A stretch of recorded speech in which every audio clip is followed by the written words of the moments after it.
this is more timely as far as the updates that we'll receive later regarding closing out this year and then moving forward for next year. So I hope you all feel the same. So for those of us joining on the webcast, we thank those folks for staying connected with us. We hope more and more people can take advantage of that so they don't have to travel into the city and so it's more convenient for them. So thank you for being on the webcast.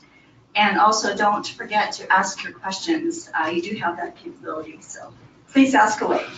And we want to thank EJ Nicely from Nicely Done Consulting for providing that service for our members.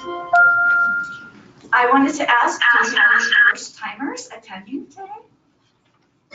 Okay, so you're all, just a few. Thank you for being here. I hope you find it very valuable in the networking and the information you'll be receiving today. So thanks for being here. We would like to recognize our retiring colleagues, friends, and coworkers. So at this time, if any of you are retiring this year, if you could just stand, we could give you a round of applause. Just acknowledge your service to the education community. So anyone retiring this year? Yes.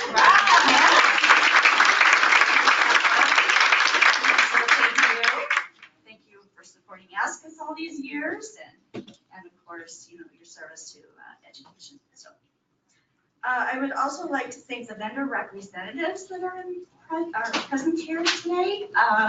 We couldn't do these things without their support and just being available to all of us for the networking and just sharing their updates as the software changes come about. So we want to thank those folks today. And at this time, I am happy to announce that we do have a new webmaster. And I don't see him here yet. Maybe he's not coming today. Okay. So Andrew Wallen with, let me get this straight, Gray Matter Consulting. He's also with Pendergast School District. He is the Assistant Director of Assessment and Program Evaluation. So we're happy to that he volunteered, came forward, and will be able to help us maintain and improve our website and the service that we're providing you all. So we're looking forward to working with him. As always, we are always open to your suggestions and ways that we can improve our communication with you all, coming up with the meeting agenda items, and just, supporting you all. We've all had the pleasure of working with Bob Jones, and so he has come up with several ideas in order, for us to improve our collaboration with you all and just move forward in coming up with the ideas for meetings and providing a greater voice for ASCUS. So as a board, we're going to be meeting over the summer and we're talking through some ideas. And so I think you'll be happy with some improvements for next year that we'll be making. But of course, if you have any concerns or suggestions for us, please email us so we know what your interests are and how we can better serve you. So we just look forward to hearing from you, and any feedback is always very appreciative. I would like to thank Satish Padasupu, Brito Augustine, Chris Brown is not here yet, but these are all our presenters today, and Lyle Friesen, they'll be coming a little later. But thank you for taking the time out of your schedule to be here, always supporting us and providing your updates. It's very helpful, and we hope to continue collaborating with you and partnering with you and providing the updates and just a way to inform and communicate with our members. So thanks again for being here. After their updates, we are going to have prize drawings before lunch. The lunch, I think, will be served across the way in the building to the east. And we will have our user group meetings after lunch, of course. Infinite Campus will be meeting in the back here. It's Alhambra A. Power School, is Power School in the room? I think there's a few of you.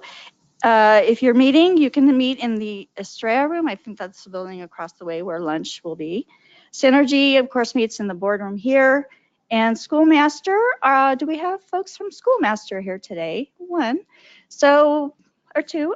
So if you want to meet, you can meet in the Madrid room, which is down the hall here, or in the Esperanza. It'll be open.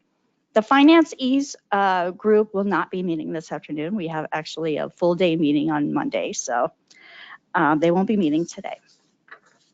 So finally, I would like to thank all of you for allowing me to serve as your president the last 3 years.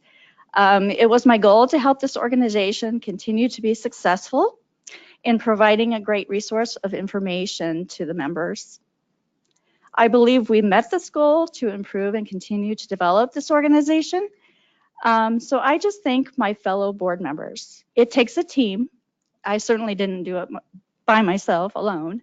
So I'd like to thank Susie, Laura, Susan, Carol, Sophia, Dee, Heather, Scott, and we remember Brian was there too. So I just thank them. We made a great team, and we'll be a team. We'll continue to be a team moving forward. So thank you again for all your help. I'm very happy, though, to announce that we do have a new president for next year, Heather Mock. So I'm going to turn over the reins to her. And I'm going to ask her to come up and go ahead and go through the election process and introduce the new board and a few other announcements. So thank you, Heather. Thank you. Good morning. Thank you for coming in this morning or tuning in on the webcast. Do you remember the election? We started the process, what month is it? I think we started this back in January. It's been a very long process. And for some reason, we actually didn't, you may not remember getting a ballot because we have, I guess, we don't do a good enough job making this look as super fun as it is to coordinate these meetings. So we had just enough candidates to almost fill the board. And I want to thank everyone who put in for candidacy for the ASCUS board, because this really is an important group. And you can tell that during the school year, when we have 200 plus members attending, even now that we're trying to wrap up, people are on vacation and or really just trying to come to the culmination of a very trying school year and keep it together just so we can get to the end. Thank you very much for coming. So it is my pleasure to announce those folks who did submit for their candidacy and have been accepted by the board as the board members. The ASCUS board, a board member's terms is for 3 years. So while it doesn't show very well in here, but it is from July 1st of 2018 to June 30th of 2021. It is a 3-year commitment to be on the board. So thank you to returning finance chair, Scott Huseman. I'm gonna ask you folks to come on up, because even though the folks in the audience might see you, the folks on the webcast wouldn't be able to. Folks, let me introduce you to Scott Huseman. Scott has served on the ASCUS board for the past 3 years and has been a staff member at Alhambra Elementary School District for 24 years. Scott says that ASCUS is a great organization where we are able to gain information from the state, software vendors, and are able to network to learn from each other. And I don't know if you realized the sign right behind Scott. Scott serves, is a staff member at Alhambra, and that sign right behind his head says Alhambra. And so we couldn't have these meetings without the work that Scott does. So what's not in his bio is how much he gives to this organization just to help us get these meetings together, helping get breakfast organized, lunch organized, the rooms for all of the breakout meetings organized. And we look forward to having him on the board for another 3 years. Thank you, Scott. And I'm gonna have to grab a couple people from the registration desk. But next up, returning as well, is Dee Zhelev from White River Unified School District. No. And let me introduce you to Dee. Hello. Dee is Student Information Systems Director at White River and has been for almost 8 years. During this time, she's become familiar with student data reporting and compliance and school finance. She was introduced to ASCUS by Rose Weilahan, who wasn't. And she quickly found that ASCUS was the only resource for people working with data and finance in Arizona. The meetings have given her a chance to network with fellow administrators, gather advanced knowledge about legislative and procedural changes at ADE, as well as the chance to take part in multiple focus groups. And we thank Dee for submitting and coming back to us for another 3 years. Thank you, Dee. And there are 3 chairs. We have 3 student chairs, 3 finance chairs, and the board members. If you look up here, the third finance chair could be you. You too could win a lovely purple or gray t-shirt, a wonderful name tag, and the ability to work with this fantastic group of board members for the next 3 years to help organize these meetings. So we did end up with 1 vacancy still. And if you are interested, if you have any questions about the meetings, they're not always in person board meetings. We do use conference calls for board meetings. We welcome members from all types of schools and all sizes of school districts. And I think it's an important part of the makeup of this board to make sure that we are effective for all of education in Arizona. So come see me after the meeting or during the meeting or at breaks if you would like to put in a nominate for this position. Our student chairs. Back out here. Oh, she's right there. So student chairs returning from Deer Valley Unified School District, Susan Parks.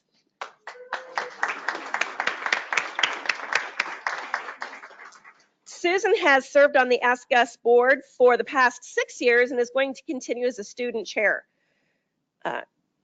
Her personal and professional goals align with the ASCUS mission to share information, collaborate, and support members. And I too work for Deer Valley Unified School District, and I can tell you that Susan's knowledge and expertise, and not just that, but her caring for the data and the information and the processes are invaluable not only to Deer Valley, but also to ASCUS. She's looking for things before they go wrong. And if, she really helps us make sure that we're staying on top of what we need to do and things don't get left behind. So thank you, Susan, for 3 more years. We do have 2 new student chairs. Thank you, Susan. Clap twice. We do have 2 new student chairs, and I think one of them for sure was going to be here today. I don't know about the other. One of our new student chairs is Rhonda Brown from Maricopa County Regional School District. Is Rhonda here today? Okay. Rhonda currently serves as Student Information Coordinator for Maricopa County Regional School District, ensuring school data is up to date and accurate. Before joining Maricopa Regional, she worked for EduPoint and helped clients troubleshoot problems with Synergy. And even before that, she worked in Virginia Beach for a school district in Virginia Beach with numerous responsibilities, which were all student-driven. She's passionate about making processes easier for the users. So we thank Rhonda for joining our team as well. And even though she's not here, we'll give her a round of applause. And Lori Phelps, come on down. Lori currently serves as Student Information and AZEDS Coordinator for Great Hearts Academy, a charter school with 22 local education agencies in Arizona. She's been in education for past 12 years as an educator, administrator, and most recently as SIS coordinator. She's worked hand in hand with ADE and school finance to navigate complexities of state reporting. AZ Safe, CRDC, and STC, aims to AZ Merit, Common Login to ADE Connect. So she definitely has some great experience to bring to us, not to mention adding to our charter school contingent and issues as well. Lori, thank you for joining us here on the board. And new officers. We've had some changes in officers. Annette already announced that I will be taking on the role of president. And like Annette said, you can't do it without a team. So I am thankful for these folks and all of the people that I am about to announce, because it is certainly not one person that does the work. It is everyone in the team has their role. So let me introduce you to our new vice president and Miss Annette's new role. Annette Moreno from Pendergast will be joining us as vice president for ASCUS. If you don't know about Annette's history, she enjoyed serving as president for the last 3 years, and she would like to continue serving with this great organization as vice president. She feels her leadership skills will continue to bring value in the growth and improvement of the organization. And one of the things Annette didn't talk about or put in her bio is that some of the administrative work that needed to happen for ASCUS, she actually was key in getting done in the past 2 years, and that was making sure that we were a proper 501c3 organization and completing all of those application and reporting requirements for us.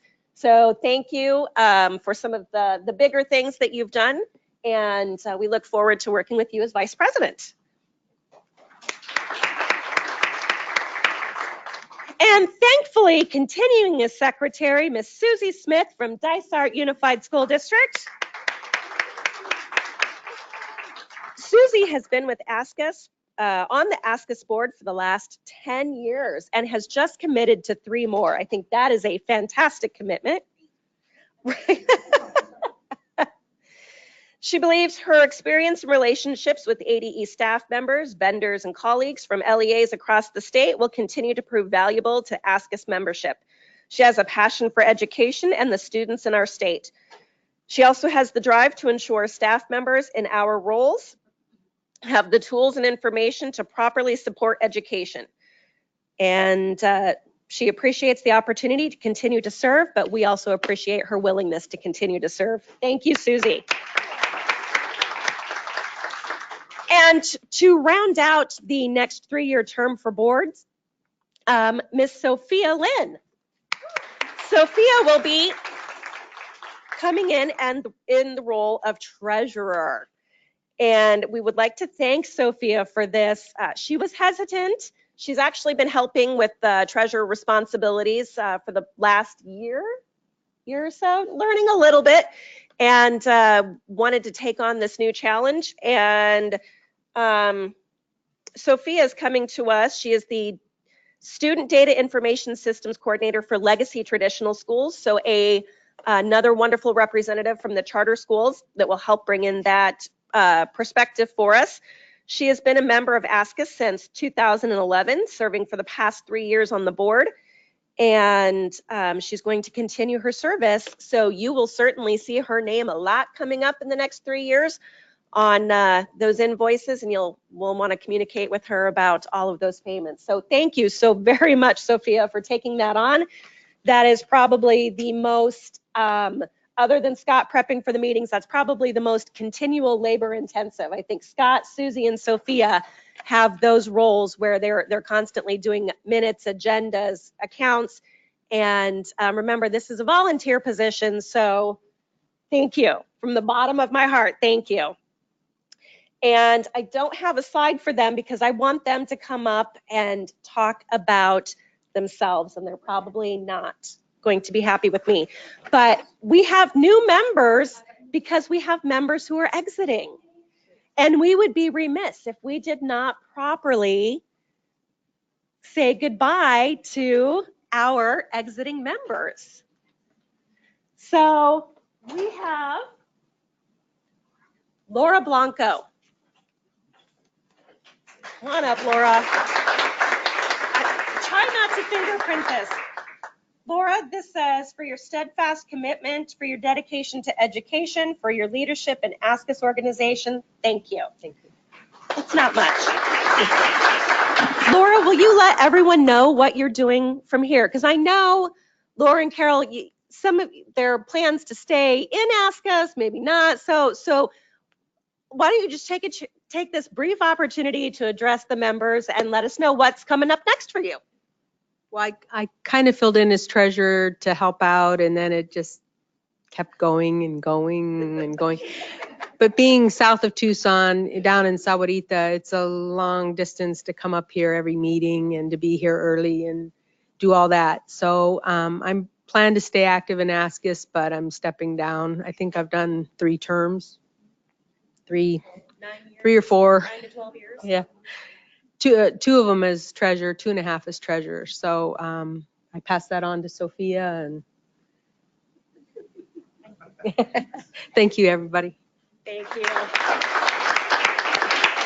So we're all data and math people, so that was either 9 or 12 years service to the board, and so we definitely thank you, Laura. And rounding us out, Miss Carol Elders. Carol, come on up.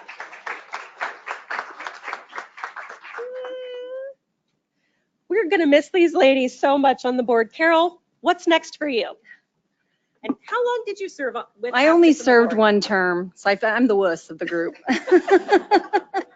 But my life kind of took a little turn and some changes in my own family and career, and I just needed to step down. And I'm also in Southern Arizona, quite a distance, and it just makes it a challenge. So it's been a joy to serve. I do plan on staying active in ASCUS. It's a wonderful organization, and we couldn't do state reporting without it. So we appreciate, I appreciate the camaraderie and the friendships and the people that I've met through this organization, and appreciate the opportunity to serve.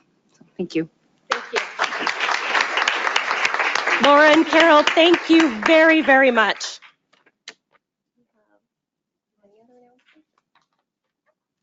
You want to just go on, continue with the agenda? Sure.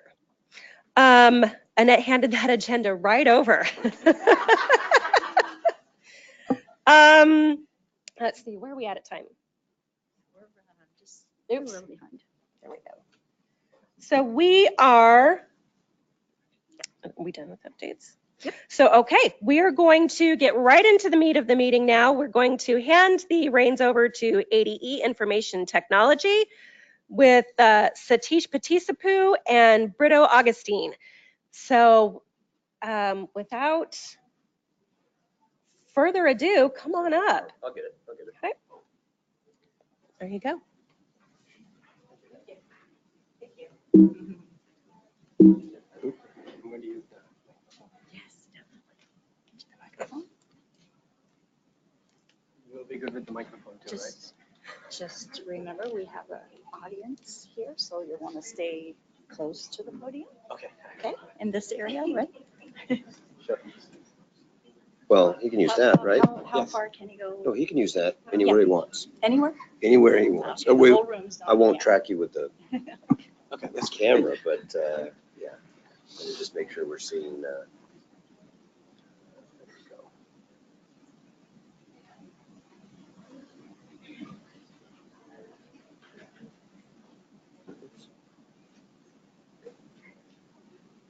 Just showing your window.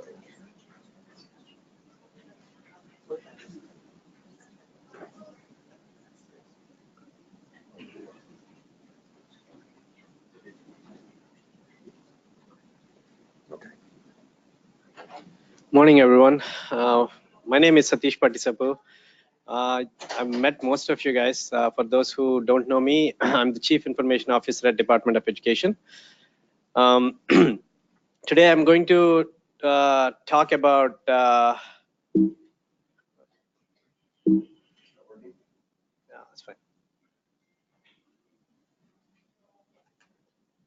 Did it work?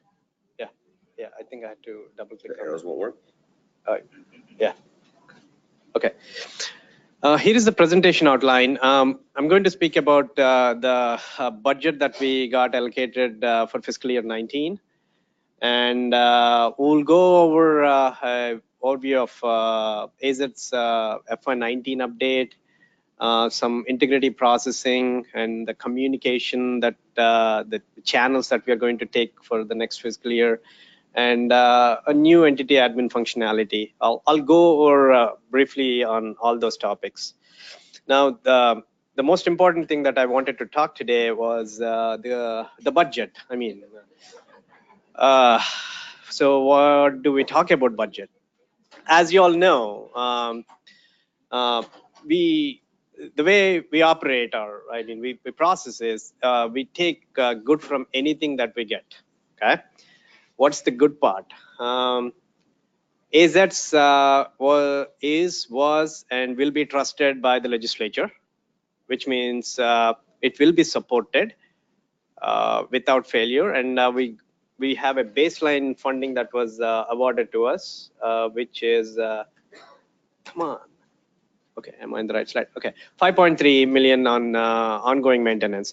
What that means is we will be supporting ASCUS, and we will be pushing the usual updates whenever there are changes to the legislature, legislative rules and stuff like that, and also any required, much needed infrastructure-based updates that we need to push, so that the system will not get obsolete over the period of time.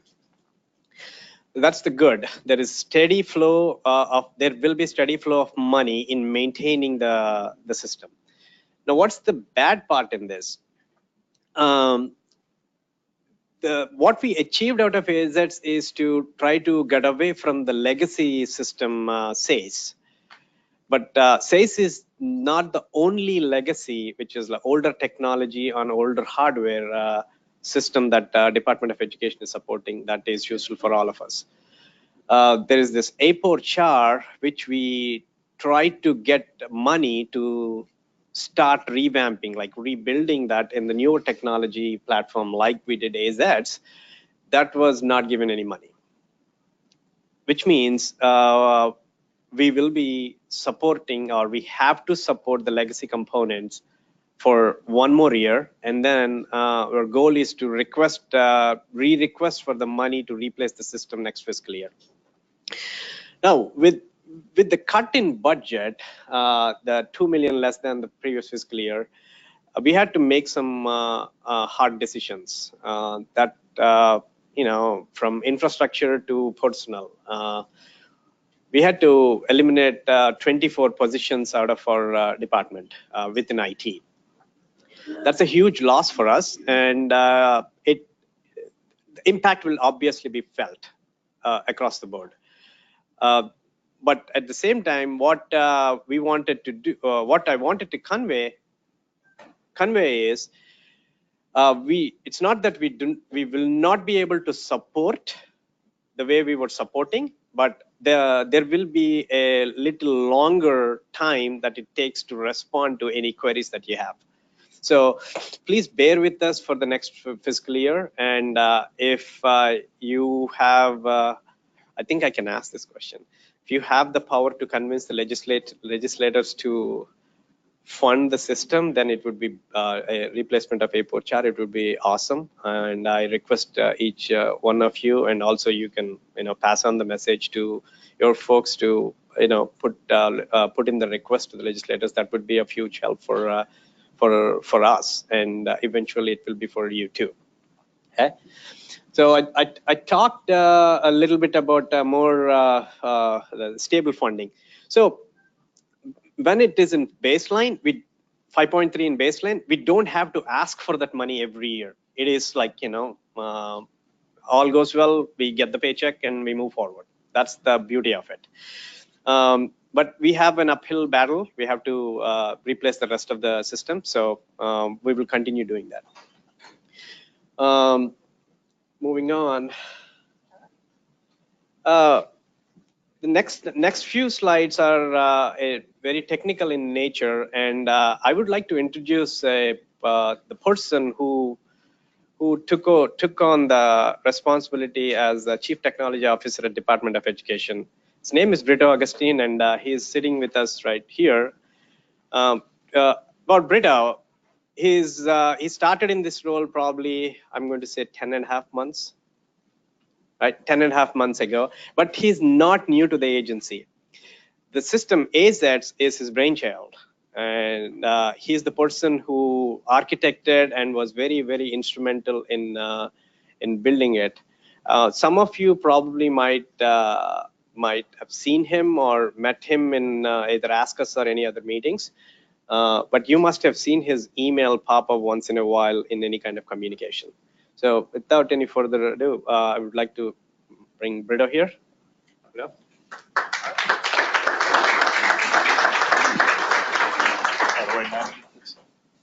I can be your navigator, or you need to double click. Okay. That's fine. I can do that. Okay. Okay. All right. Good morning, everyone.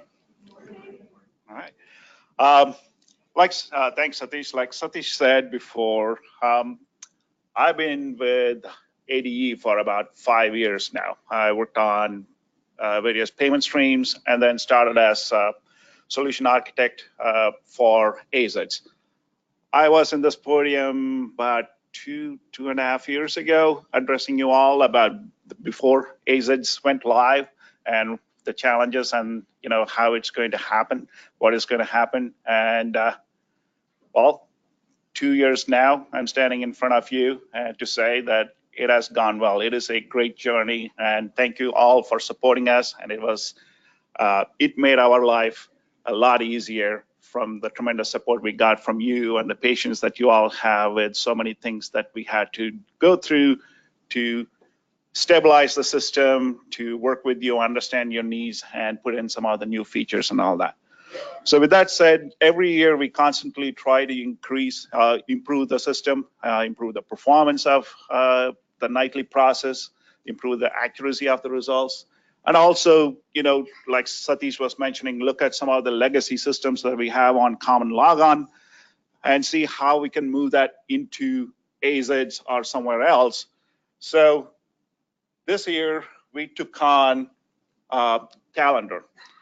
Naturally, in the past, calendar, you had to go into common logon, log in there and enter your calendars, which we felt is a double data entry. You already have the calendar in your SIS. Why don't we let it flow straight into AZED? So that's one of the things we took on this year.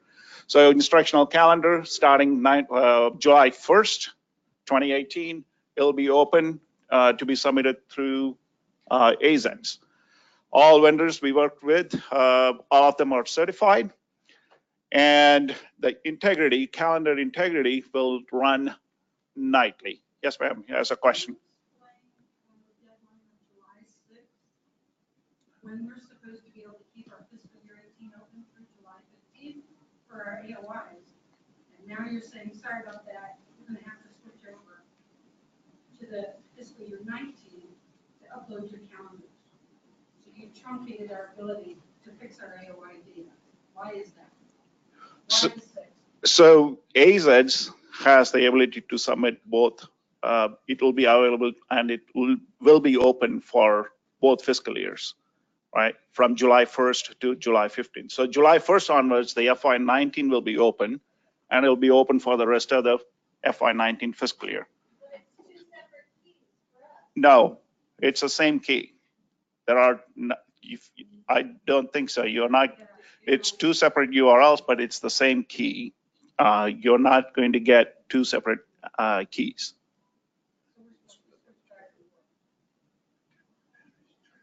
You probably have to work with your vendors and see how you can switch back and forth, or if it is FY19 that they can send that information on July 1st, that will be available. The other problem is a lot of our districts close that week. It's a holiday week. It opens on July 1st, got till July 6th, we're gone. All right. So I think I have to defer that question of opening it up until July 6th for calendar to school finance. When school finance gets here, you maybe have to ask that question again on the July 6th. So that's a decision made by school finance. July 6th. Correct. Yes. Okay, thank you. Or there's Lau. Do you want to address it right away or?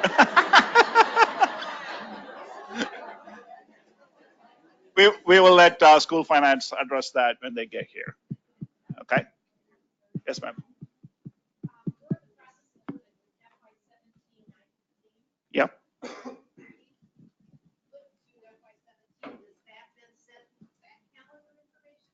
No.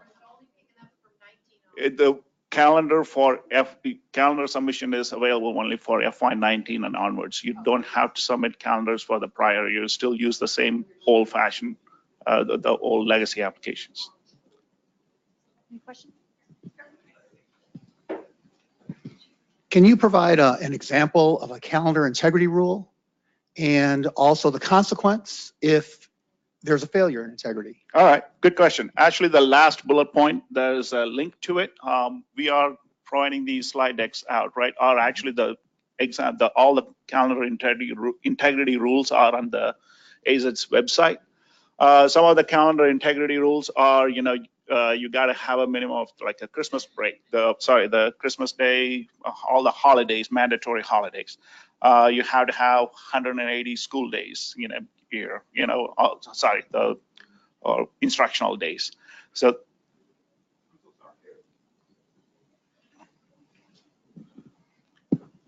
So there's a clause in the law that talks about 180 days or the equivalent as long as you provide enough instructional hours. So how would you possibly be able to know to enforce an integrity if I have 179 days that that's a problem?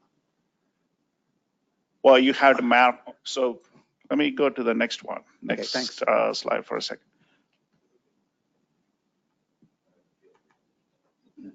All right. You guys need to start bringing your own microphone.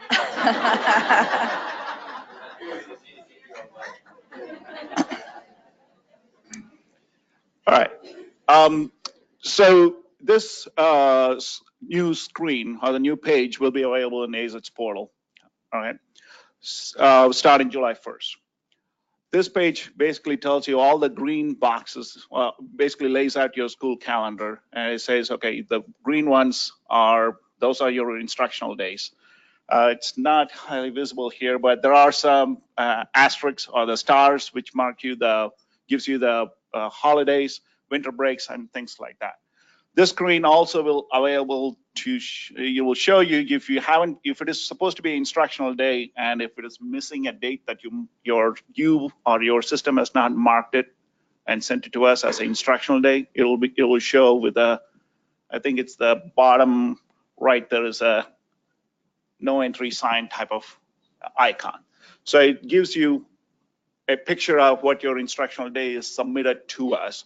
This option on the top left, there is a way to switch between what is submitted and what ran through integrity. So you'll be able to switch back and forth and see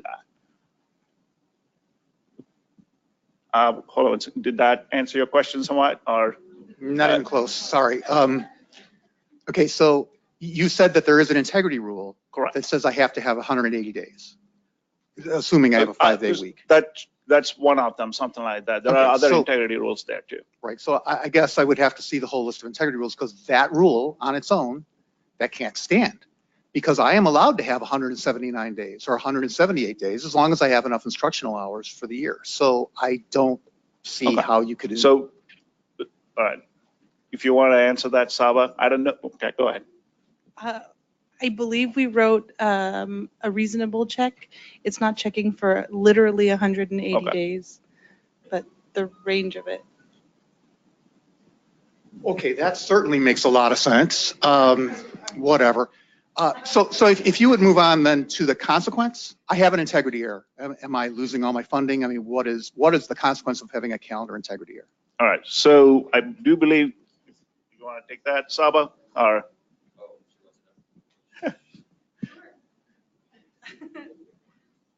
If a calendar doesn't pass integrity, then the student data won't run against it, because the student data needs a valid calendar to run through those integrity checks. So that's why the calendar integrity modules should run before all the other integrity modules. Right. So the calendar integrity runs first before any enrollment or SPED integrity rules happen. We have to make the calendar valid.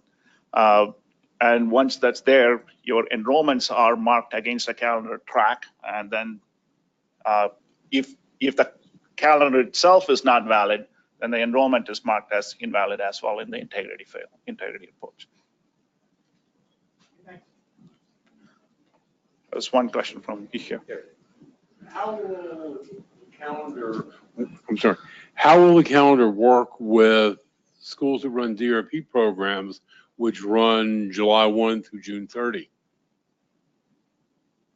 Okay, another school finance answer for that one. Maybe you should have taken the first step. A school that runs a DRP is still a school, so it still has a calendar. But for the students that are participating in the DRP, like a student that's on AOI, that student won't have a track.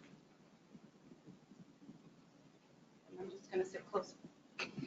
Answer your question. Okay. Thank you.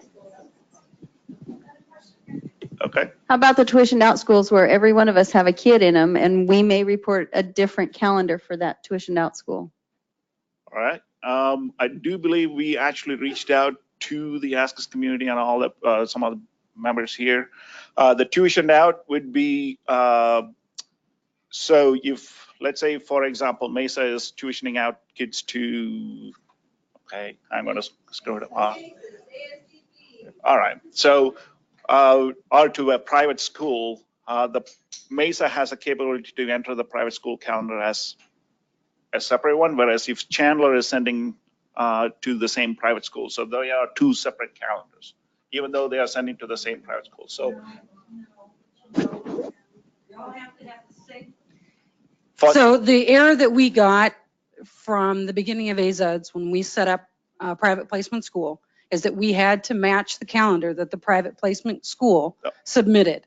correct. So, Right, so all of us had to have the same calendar for the private placement school. right. That was the issue, which was hard to manage because your private school, the private school calendar could be different for So you've changed that requirement for this year, the calendar or for the wise. next school year. So it allows you to manage the calendar for each school district, or Mesa to manage the private school calendars by themselves, and allows So the you, private placement school, the ACES, Tempe, let's say, could have 30 different calendars depending on who's submitting. right, but it's not the private school who is setting up the calendar. It's in your schools, in your SIS, because you are sending the school district and you are submitting the calendar. No, that can't be right. Student is attending their calendar, is that going to be an issue? If we're sending our calendar for them and then the student is attending their calendar, now there's a conflict. But the data is actually submitted by your school district, right? So you have full control of the calendar and the enrollment. But they report the absences to us, Okay. which could be based on their calendar, not our calendar. Which, You're gonna find what their start date is and what their end date is and put that in. right. You're still gonna set it up based on their days, but you report the students, you report the attendance, so. By July 6th, I'm going to have all of those calendars. Let me tell you how tough Maricopa County Head Start is to get by the start of school. I just had another question. If Mesa submits a calendar for the ACES, and the 100th day is January 10th, and Chandler submits a calendar for the ACES, and the 100th day turns out to be January 12th, you have two different 100 days. Yeah. That can't be. There is only one But 100th day. we are calculating the ADMs for Mesa and for Chandler, not for ACES. Right, okay. So Because you are I'm just going to the give you the PO1. most preposterous situation I can here. And you tell me if this is okay. Lyle, you weigh in on this, please. I have a kid who, I don't have any kids in the ACES. And then on October 1st, the kid enrolls in the ACES on behalf of my school district. I set up my calendar and I say, hey, October 1st is the first day. Now the 100th day is pushed way out till March or April, and I can get 100 days membership when I am not entitled to 100 days membership. You good with that? That's where the logic breaks down, guys. Your superintendent will be required to certify that the calendar for that school that begins on October 1 provides the right number of hours. So if you have a high school student that starts on October 1, that calendar should provide that student with 720 hours. If it ends on June 30th, so be it. But it's a little off, but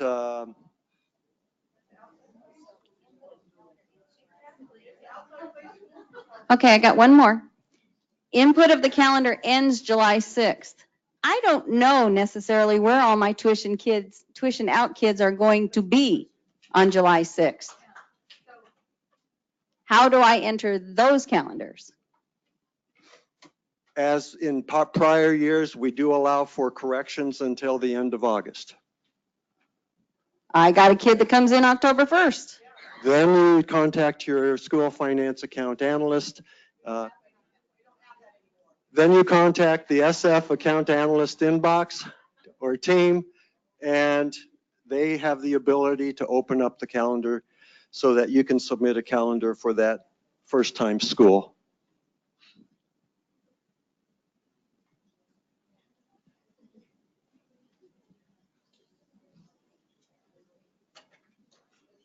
I think there's a question up front.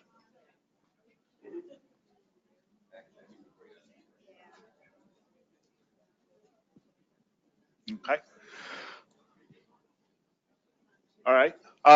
So on the calendar, like Lyle mentioned, it has the ability to request school finance, and they can open it just like the other calendar that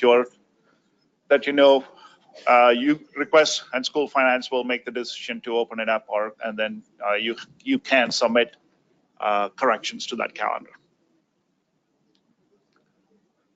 Oh. So when we submit our tuition out kids from our system, we do send a different district ID number. So are you associating that with, we send the tuition out school CTDS number? Correct. You send the tuition out school entity ID instead of our own district, right? Correct. That's for the attending school, but your DOR or the funding recipient will still be your school district, right? So you're not cross-checking so that I'm not messed with Bob's October 1st dates or anything, huh? Because it's just going and it's not looking at any other district that's using that school, is what you're saying. correct. So on a calendar, there are three things there. There's a school ID, which is in this case would be the ASCUS schools, and then the track LEA ID, which will be yours. So that's how we identify that your school district is setting up the calendar for the private school versus another school district setting up the calendar. So there's two separate keys or two separate identifiers in each of those calendars. It's behind the scenes. You probably won't see it, but it's behind the scenes. That's how it is. You set it up as each calendar that you submit will have your school district ID in them. So we can then track it back to, if you're sending your student to that school, then that's the calendar track that comes with that enrollment. So we should be able to trace it back to that calendar.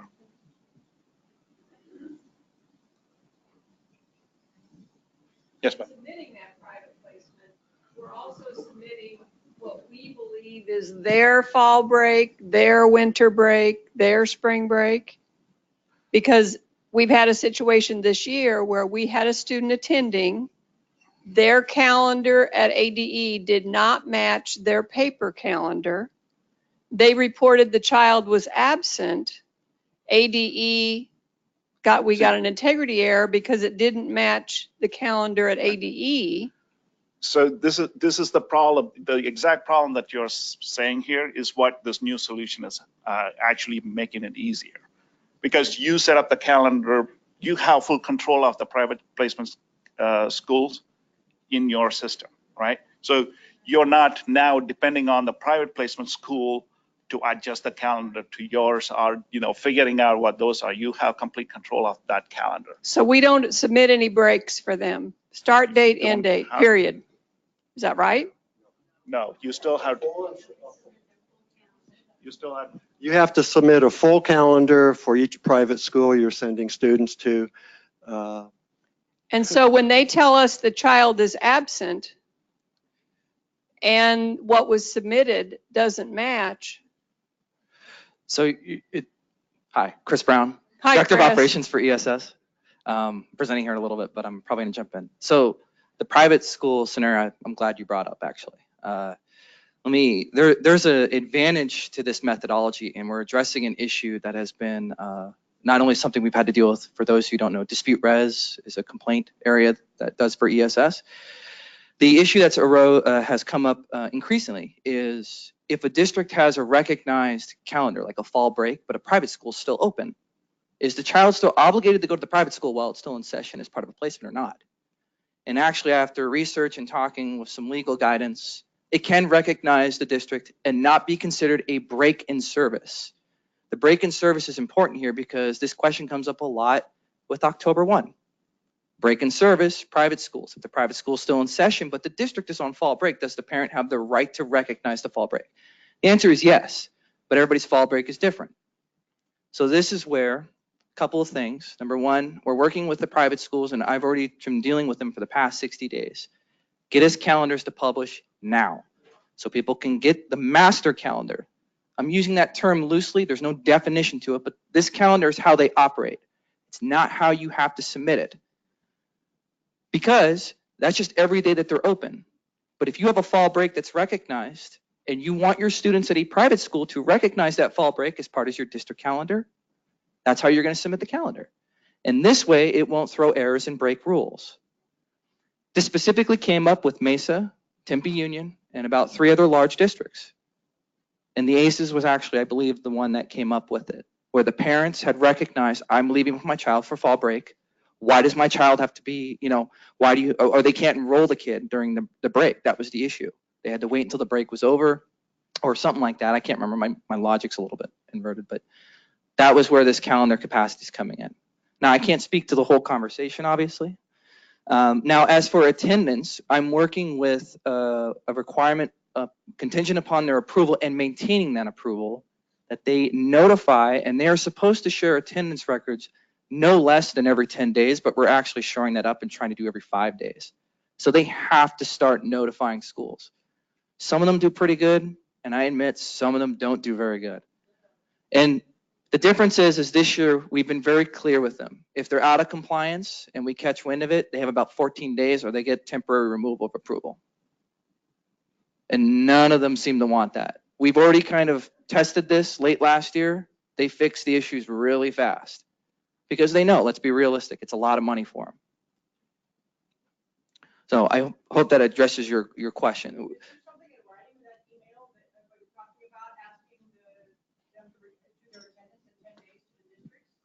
Not yet, no. I'm gonna have that finalized and probably issued. The first thing I have to do is I haven't notified every private school yet. We have some who are trying, for those you don't know, certification changed a lot for special education. And we're trying to get some legal guidance based upon certification standards for private schools because they're still more restrictive than districts or charters in the state of Arizona. As soon as we get that done, that's our next issue to get ironed out with them. Yes, ma'am. Are the schedules, the tuitioned out schools, do you keep track of their schedules? I mean, yeah, their school calendars? Yeah, we've always required them to give us copies of it. They used to submit it into the old LA calendar application. They can't do that anymore. They're still required to give it to us now, but I'm trying to standardize that a little bit because right now sometimes they give us a bar napkin and some of them give us an Excel spreadsheet. I just need a. Well, I'm just wondering if you can compile them and have them available for us.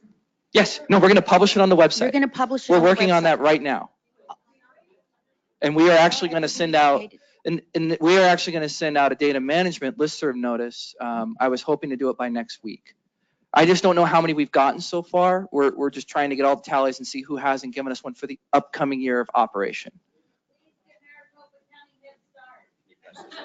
So Head Start, I need to talk with early childhood. We do work with early childhood special education. I mean, we pay for some of their staff, and we are kind of getting a handle of Head Start. But I'm speaking to private day schools right now in RTCs.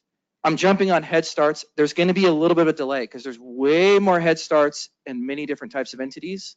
But I'll take a note of that, and I'll make sure we address that too very quickly. I have the mic again. Lyle, I'm just going to appeal on everyone's behalf. When it's after August 30th and we have to make a calendar change, it's going to be imperative that you have some system where that calendar change can be approved immediately. So here would be a situation that I'd like you to understand. Let's say I have to add a day. I have to add that day in my student information system, because I can't take attendance, I can't enroll a kid, I can't withdraw a kid unless the day is in my calendar. So now the days in my calendar, I have to get that transmitted to the Arizona Department of Education, or I'm going to have a time problem and integrity issues and so on. So if we contact you about making a calendar change and you're not back in touch with us for 10 days, we have a problem. So I would really appreciate it if you and your staff would give some thought to how you can streamline that process so a calendar change can be made very, very quickly. and we will work on that. And they heard you.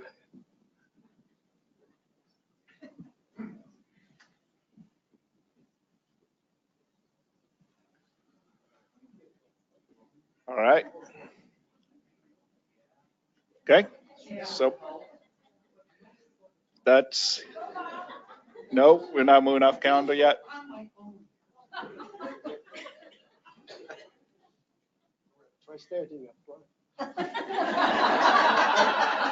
I've been there.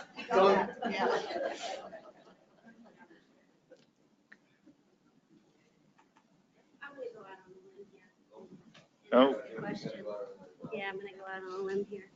Okay, I heard Chris say that you have all of the calendars from the tuitioned out schools. You're collecting all of that information. So why are districts and charters required to submit that information through AZEDs? You're collecting all of that information. You disabled the calendar application for districts, but it seems logical to me to allow the tuitioned out facilities to still use that calendar.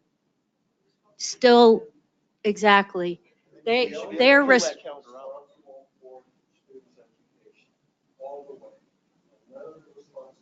There is some responsibility by the LEA, but ultimately the LEA required to provide. Your calendar might not match exactly, and you might not want to. Your calendar might not match the calendar that is submitted by the LEA private day school, but we need to allow the flexibility so that if District A wants to use their own calendar that doesn't 100% match the 180, 190, 200 plus days that a private school might operate, they can fit the calendar into their schedule in a way to address the issues that Chris brought up. My example, I never worked in a school district, but for me, it was a nightmare when my kids were in elementary and high school districts and the calendars didn't match. Yeah, it would be nice if we could force them to match, but we can't force the districts to match. I'm not trying to force any calendar matches. What I'm trying to present to you is how you already have all of that information. You're already, you do. You do know when we're sending them by the enrollment. We're sending the tuitioned out, the LEA tuitioned out school as part of the enrollment. So you know, and we're already getting integrity errors now if the calendars don't match.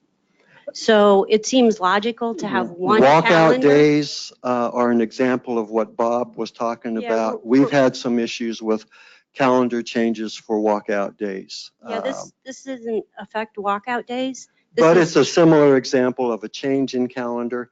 I don't know, maybe I just, this right now, this is a done deal. We can talk about it all we want. This is the direction we're going.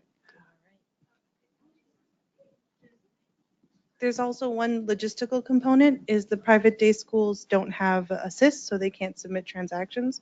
So the format that ESS has those calendars in isn't standardized in any way. It's papers and scan. How soon are you gonna have those calendars? I've already given them guidance to start compiling them, to post them. I'm hoping to get an update by Monday. So hopefully, I'm aiming for next week. That's truly what I'm aiming for. And then are you gonna have them on the AD website? It'll be on the ESS. We have a data management website, and I'm also going to publish it. We're actually probably just going to publish it with the approved private day school section, just to keep it all in line. Same with the RTCs. Head Starts, I need to brainstorm a little bit, so. Fast. Okay, so here's an example of a challenge I would need to overcome the way it is, Lyle. I'm not asking you to change it, but here's what happens. I'm supposed to ensure that the private placement has 180 days, but they go on vacation they take whatever break they have. So my kid can't go to school then. And also they want to honor my vacation, right? Fall break. So that's another 5 days. And it's out of sync now. And you subtract all of those days from the 180 days. How do I meet that standard?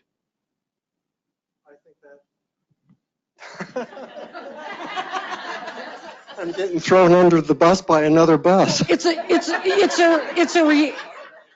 a reality. If I'm trying to take their calendar and also include my breaks, how do I meet the 180 days? I can't say anything different than what is in statute. Statute requires 180 days or another number of days. But you have to Let me provide us finish, a way. please. Statute says you must provide 180 days of instruction and or the required hours. So for a high school student, students need to be provided 720 hours. For 7th and 8th grade, it's 1,000 hours. We don't have an authority to make an exception. But you do have to provide us a way to meet that requirement, and you haven't. Because if you're telling me I have to allow my families who have a student at a private placement and they get to have whatever calendar they want, and I need to use that. And then I have to allow my families to also honor my break. And then you say, too bad, you can't adjust from that. How do I solve the problem? You have to provide me a way to meet that legislative requirement. That's what I'm asking.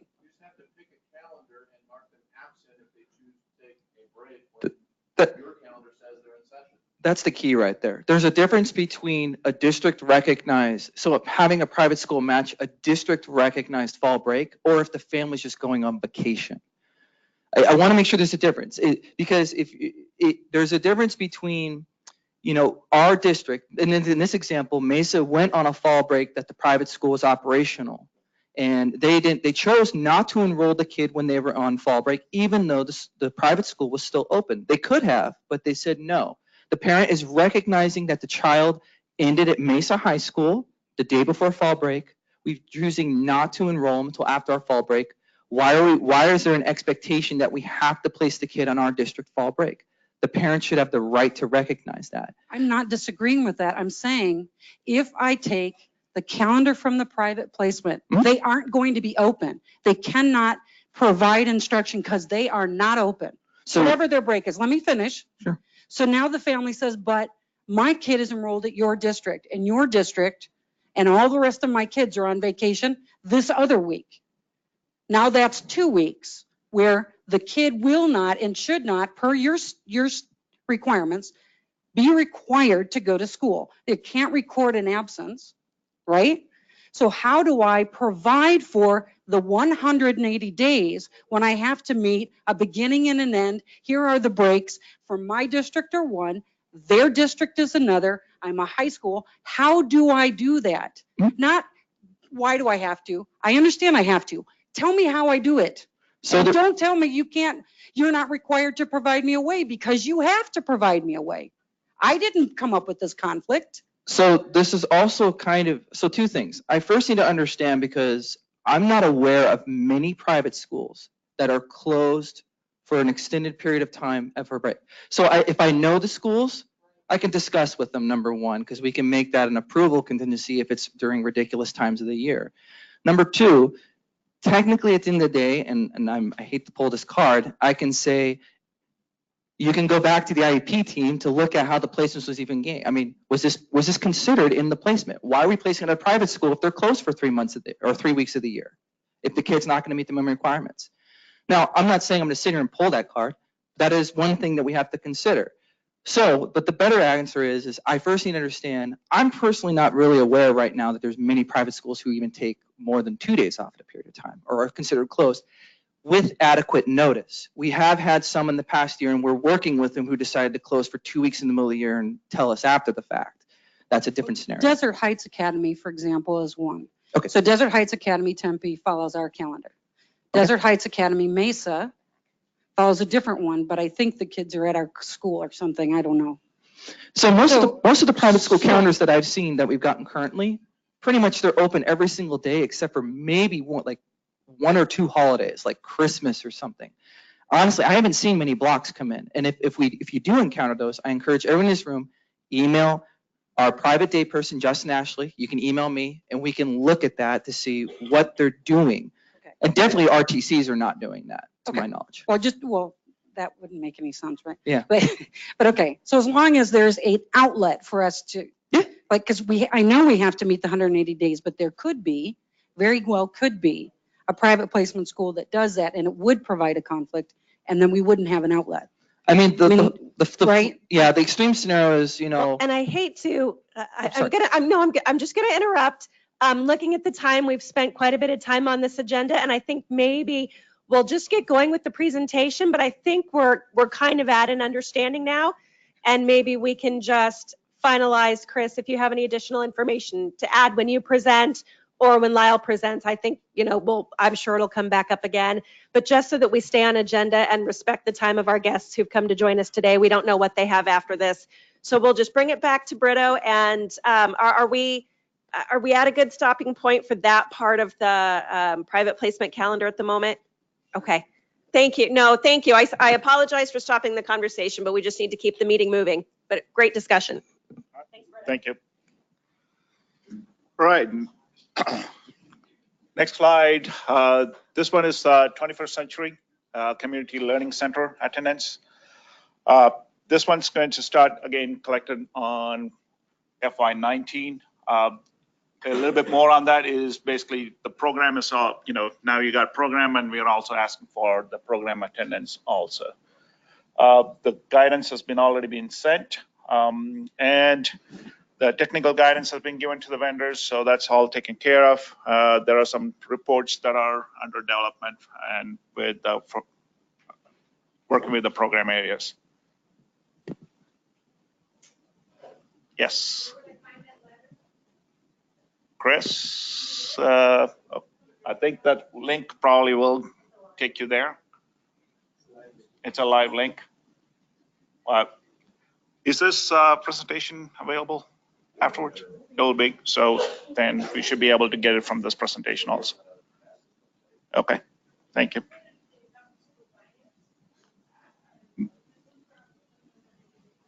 Yeah, that's from 21st Century Program.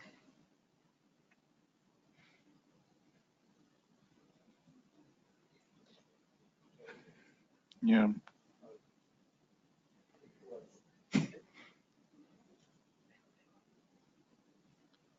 We got some technical difficulties here. I can't find the mouse. Oh, it's over there. All right, that's fine. Okay, other data collection updates, Grand Canyon Diploma, that's also on AZET's API 4.0. Right now, that one is still the guidance and the integrity rules around that are still under requirements gathering, or basically that's being looked at and targeted for Q2, Q3 deployment. And ethnicity for staff, I think this was a question from last ASCUS.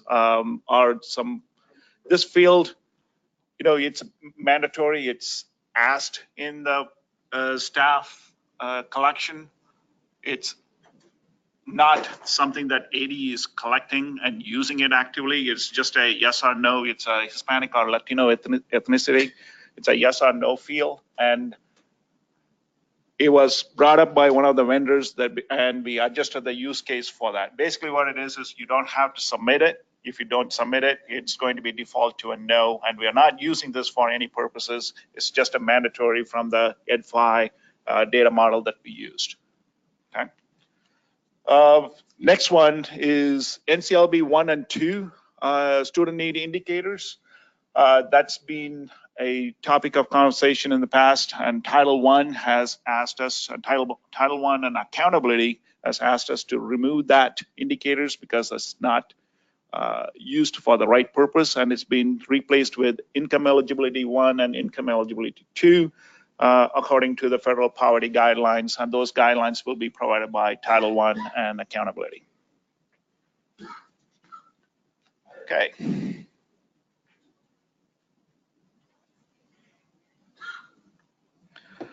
All right. Integrity processing. We are continuing to improve our processing performance and things like that, but we are also, first things for FY19, which is new, is going to be the calendar integrity. We talked about that quite a bit. That will be the first integrity rule that will run at the beginning of the nightly process, and it marks the calendars valid or invalid. And like I said before, after that, the enrollment or the ADM integrity will run. This next one is the post-secondary concurrent coursework program. Those integrity rules are in development, probably to be deployed in Q1. So, and then the Grand Canyon diploma integrity rules, that's targeted for Q2, Q3, along with the REST API changes.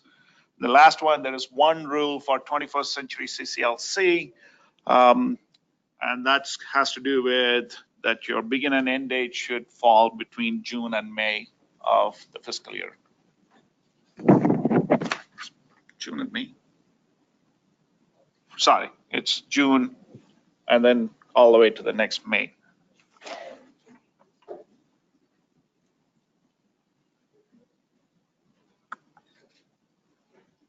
Any questions on that so far? No. Okay, I can't drive this. All right. Red flags, again, from last time, from the ASCUS meeting, we've been listening, and anytime a planned or unplanned outage happens, we will continue to send the red flag alerts, and we've been doing that consistently now. If there are any errors from integrity or ACE, which happens nightly, the ACE's IT team gets notified immediately, and we will plan on sending a red flag first thing in the morning once that happens. We are looking into also automatically generating a message and showing it on the status page as well. So when you log in into the AZ's portal, you'll be able to see, at least a information bar that says whether it, if there is a failure the previous nights.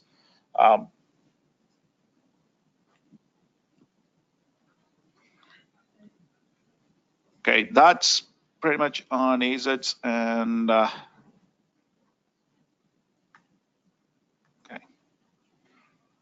The last one is for AD Connect Entity Admin functionality.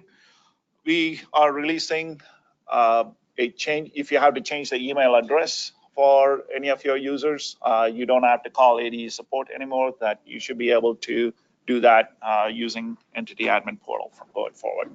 Okay. Do you know when this one's going, Lisa?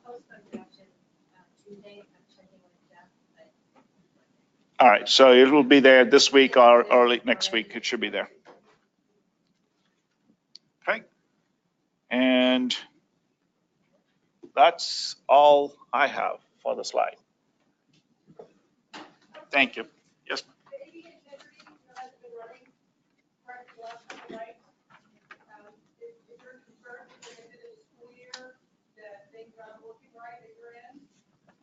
If it, oh. All right, are there concerns about AD integrity and ACE running when it's getting close to the year end? That's my responsibility, and we take that very seriously nightly, and especially now until the year end, and we make sure that it runs properly and accurately. We did have one or two hiccups past week. It's kind of out of our control. It was more of an infrastructure issue. The 2 days ago was an infrastructure issue. We were notified, but we couldn't do it anything in the middle of the night, so we had to fix it in the morning. So before you all, when there is a error or when the nightly processing fails, I get a text message, Satish gets an email, and then Lyle gets an email, say everybody in ADE knows that. So in the morning, our team will handle it. They will look at it, and they are keenly aware that this is close to year-end processing, and they are making sure that things will go smoothly.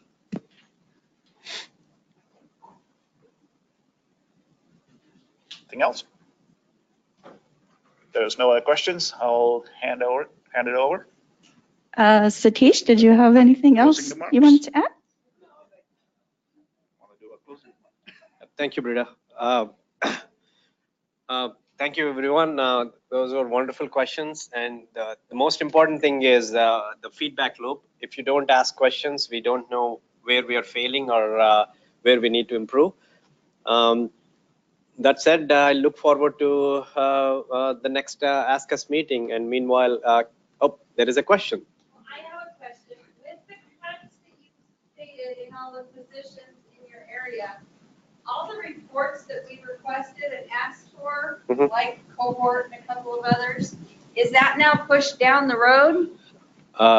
So with the cuts, I'll try to honestly answer your question, but there is a serious look that we need to take at the prioritization, right? What is the most important thing that we can deliver to the customer that can make the business as usual? Will take the top priority rather than nice to have kind of things. If the report that you're talking about is one of the most important things for your day-to-day business, and if school finance and other program areas and IT work together and identify that as the top priority, yes, it will be addressed.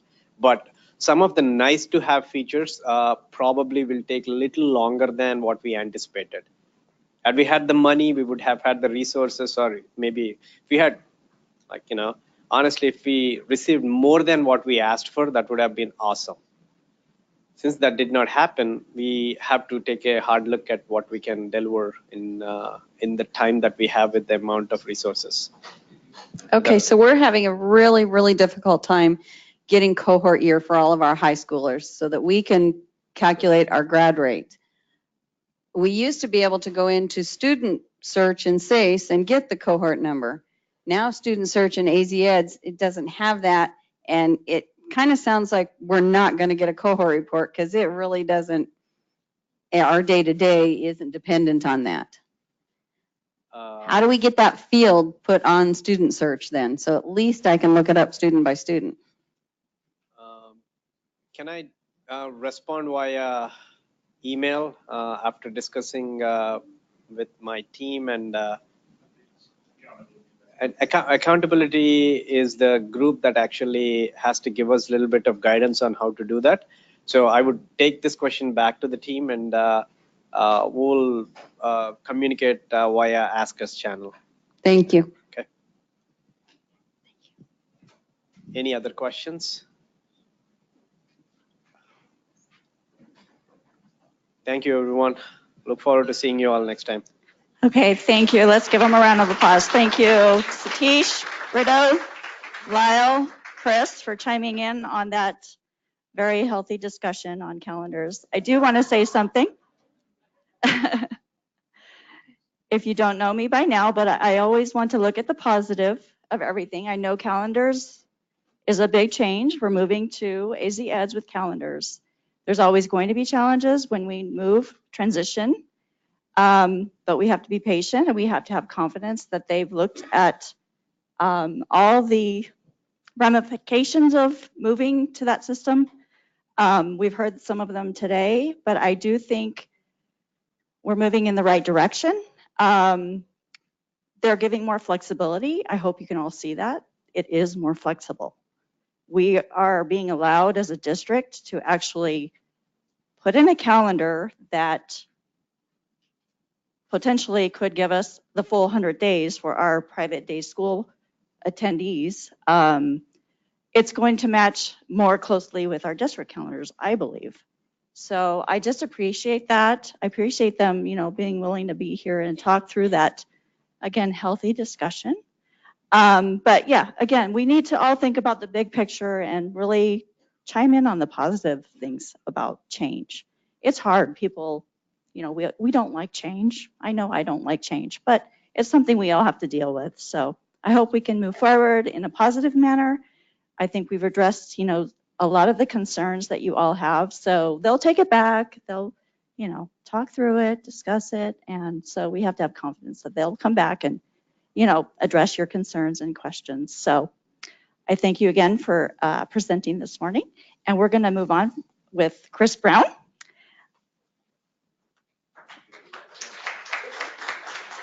And thank you, Chris, for being here. And you can yeah, just need a second here to switch over. Yeah.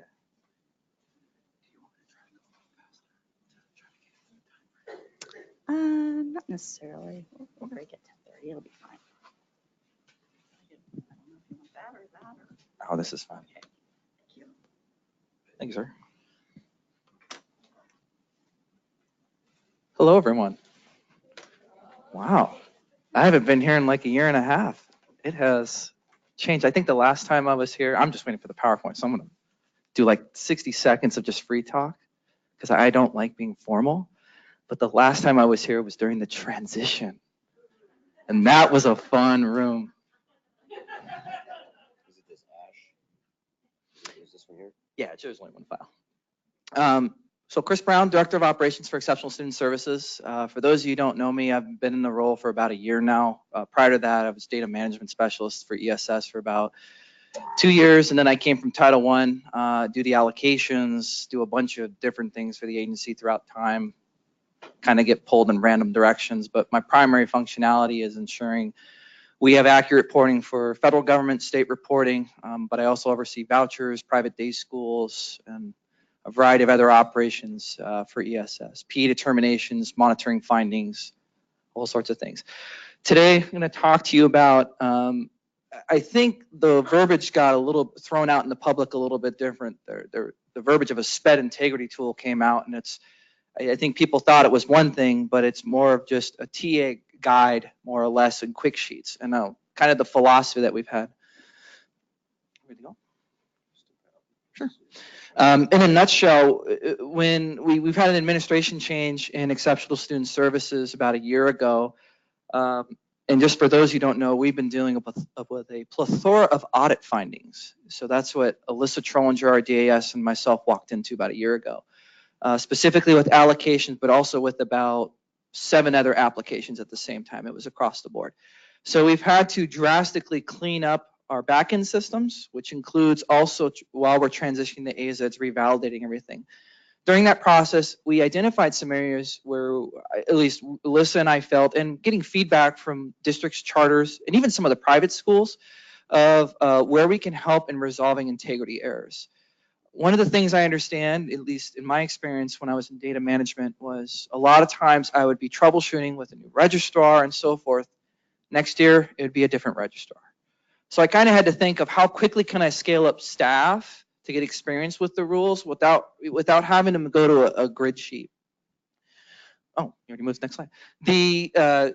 So this is the specific notice that was sent out on April 5th, and I think what kind of looped around with why they wanted me to talk about it. But a couple of things I want to highlight. We have revised a lot of our integrity error messages. We've revised them to be more transparent and to translate better with SPED directors and those actually doing placements. Probably the biggest change, and I think it's on the next slide, is we got rid of using SPED program, SPED service, all this stuff. We now call it LRE, least restrictive environment, which is pretty much used nationally to describe the environment the child is in. For those who don't know, that most commonly, a lot of you just understand it as A, B, or C. But it's the letter that's used to classify the environment of the child receiving special education services. Oh, thanks. Here, I'm gonna go back one. No, you're good. And then the SPED integrity reference rules, we've revised that heavily too. With all the changes from SACE to AZEDs, we did lag on modifying the verbiage for some of those rules. We didn't know how they operated. And then finally, the one that why we're here today, the SPED integrity tools that are available. So I mentioned the LRE, I'm gonna skip that. Now this is the original reference guide we had. This is a single row of what it looked like. It would.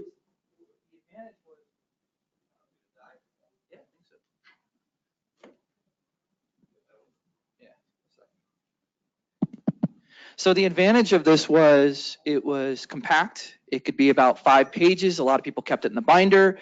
The disadvantage was a new staff member walking into a district, I would get a boatload of questions of what half the things on that thing meant. So we're trying to do, we have now a glossary, a data dictionary of terms that they can cross-reference to start giving a basic understanding so we can speak the same language when we're troubleshooting. Because I was probably the worst offender when someone called me. I'd start throwing out advanced words, assuming that the person already had a threshold up here. But the reason we're doing this is we want to assist districts so they don't have to worry about going to their internal staff to get the basic 101 of just how to speak the lingo and reduce the overhead. That's truly the objective here. So we had training sessions that we got a lot of this feedback on. And the goal was to provide visualizations, like cheat sheets, for each integrity rule that helps visualize the data elements involved and the steps that you can go about resolving it. That's in that white book, but in the white book, it's technical jargon. And it can be some program jargon too that doesn't make quite sense to someone just coming in from the fresh from the field. So here's an example rule that we have. Student participating in special education must have one federal primary need indicator, 40050. And basically with the visualization style that we've adopted is we've identified some of the key components in AZEDS as it collects it. We have a need, we have an entry and exit date. We have a value that's a primary or secondary under the need for the child. And then we have the LRA entry and exit date. This is obviously not all the values in AZEDS, but it's not made for vendors and it's not made for technical. It's made for people on the front end. So if they have to contact a vendor about a technical issue, they can at least have the basic understanding of the rule and what values are involved. Then we also mentioned during the time of the reported LRE is one of the needs reported as a federal primary need, because you need at least one under the requirements of the federal government when we report a student at any time. It's just one of those weird things like census. Census makes you pick a race or an ethnicity. Child could have multiple. Census doesn't care. They're going to flow chart it into and pigeonhole it into something. Just a byproduct of the federal government. Berto's laughing at me, but I'm being honest. So people may not like what I'd say, but I'll always try to be honest and take candid feedback.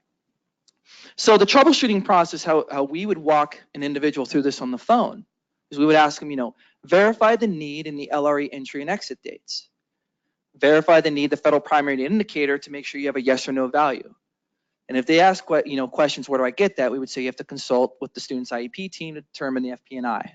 FP&I being short for federal primary need indicator. Once corrected, you allow integrity to run overnight. This is a very simplistic example, but we have it for every single rule. So the guideline is we did these one-page PDFs. This is exactly how one page looks. Now when we do new training sessions, we do print out them all and we do give them to new individuals. The difference is these are living documents. We're going to be updating it constantly, and we already have throughout the year. So we're still going to have the compressed chart. We'll update it, but this is the cheat sheet. So now the goal is if we go to a training session, say I have this error, be like, hey, review this real quick. Tell me if you still run into the error. It's these small things that we're identifying to reduce the overheads so we can deal with really technical issues like calendar. So, sorry, I'm not trying to be sarcastic, but it really, truly, we're trying to make it easier for individuals in the field to get comfortable and understand the information. This is the SPED integrity rule tools in a nutshell. And it's on the data management website. We have a whole section where you can click on any hyperlink for any rule we have. And we're gonna eventually bundle it up to be one large PDF, but I think we're only gonna do that once a year because like I said, they're living documents and we're trying to just keep it plug and play as easily and up to date as possible. The ESS data management website, and I'll have a contact link at the end. So I do have another example rule. It's specifically talking about LRE of I and what at least one of the needs has to be reported to it, but the same concept. What are the data elements involved, how we would go about troubleshooting it, verify the correct LRE and needs are reported for the time frame. The student can have other reported needs, but at minimum it has to have one of those. We would refer the user, this is the concurrent matrix, which I don't know if anybody is aware, but we have like 3 matrices that talks about what environment, what need, etc. What can be reported with what other needs, like DD, for example, developmental delay, different age range validations and so forth. So those are kind of the bread and butter. They're a little complex, and we're actually trying to think of creative ways to maybe simplify that a little bit, because I admit the charts are still a little overwhelming for some individuals. And then once corrected, you will let integrity run overnight. So the same one sheet rule, reformatted, put on the bottom. We've mentioned the error message up top that the user is going to receive, the description of it, and then the data elements involved. So that is the SPED integrity tools in a nutshell. And we are open to receiving feedback and data management for anybody who has any feedback on this. To be quite honest, Peggy Staples, our lead data manager, she's very good at dealing with technical. I know many of you here remember that name. But one of the things that we really had to work on coming in the past year was getting the basic to intermediate guidance for those who, especially for those who have never really been exposed to a new vendor system, or excuse me, a new SIS system or a different SIS system. We've had some transition in the past year, and it's a little challenging for them. So you asked for the link. This is the specific direct hyperlink, but if you actually go to our special education website, we have a whole data management section that you can go to that talks about all the integrity rules, how we process them, how they affect everything. And then, yeah, I mean, we really just want feedback on it, and we really want to just hear users of how well it works for them, because we're going to be starting using it in our training sessions and conferences that we have.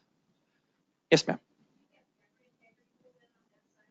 We should. I think we might be missing one or two. We've actually, for a side note, we've actually inactivated some integrity rules which are no longer necessary with AZs.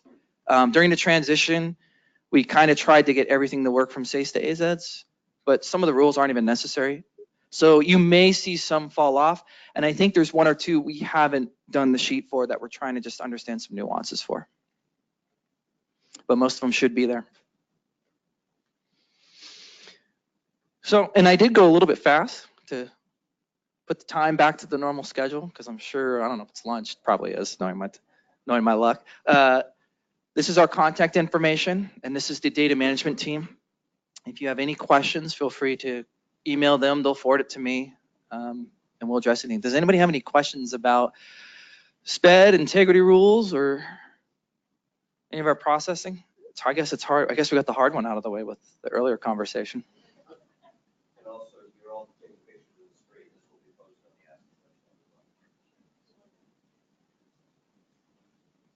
website. Yes. Oh, man. Oh. Oh. Repeat the question. Please repeat the question. Fair enough, fair enough. All right. So I will give a disclaimer up front. I cannot answer everything right now, but I will try to spend 5 or 10 minutes, if everybody in this room is okay with it, addressing what's going on with AZ Safe. Okay. So bear with me the timeline, because ESS had an extremely difficult challenge getting this application. Okay. I won't go into too many details, but I personally, myself, and Alyssa Trollinger struggled for 1.5 years to get the ability to do anything with this application, which delayed it a lot. Knowing that, what we were able to do is we recognized what was specifically required for special education reporting. That is considered valid data that we have provided in the feds in the past. So basically, when we have to submit data to the feds, I have to write a proposal that says, this is how we collect it, this is how we validate it, this is what it means. They more or less say that's adequate, inadequate. And when I say the feds, I specifically mean the Office of Special Education Programs. We're actually kind of unique in ESS, where most of the reporting that's done in the agency is through USED. We actually report through kind of a different body half the time. It's really weird, but they have a totally different set of strict rules and like processes. And one of them is how we validate students with disabilities data. Now, AZ Safe, it was chosen that we would keep it for 2 specific reasons. Annual data collection to feed for discipline removals, specifically validating incidents and how the removal came to be. So we're validating the removal, but we're also in the incident at the same time. However, the more critical one is one that the feds have asked us about that's done behind the scenes called significant disproportionality. That's a whole can of worms in and of itself. Does anybody in this room know what I mean when I say those words? You can, I'm sorry?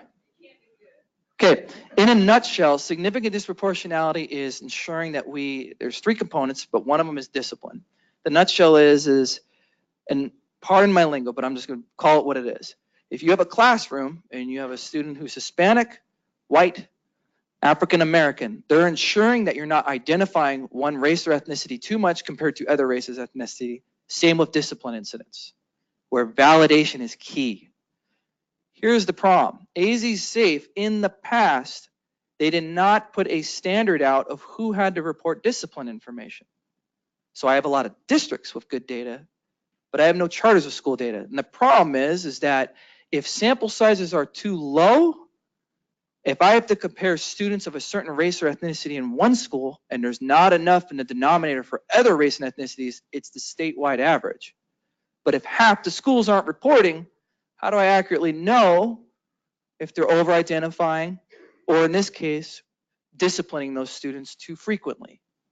So, a couple of things. We have a ton of PBIs and objectives with IT that we're starting to just now get the framework built for, to remove all the components except for validating those key components. Now, I know everybody in this room is probably going to come at me and say, well, wait, we use it to validate data for OCR.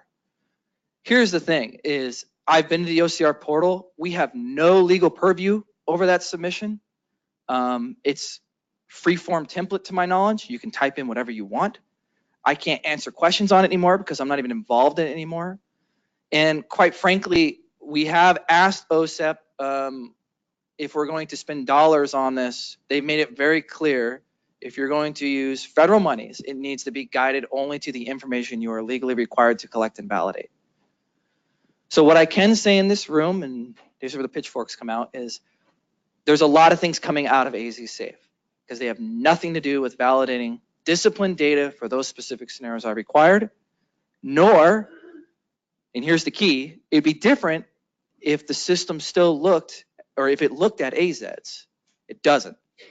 It still runs off SACE processing and nightly jobs to this day.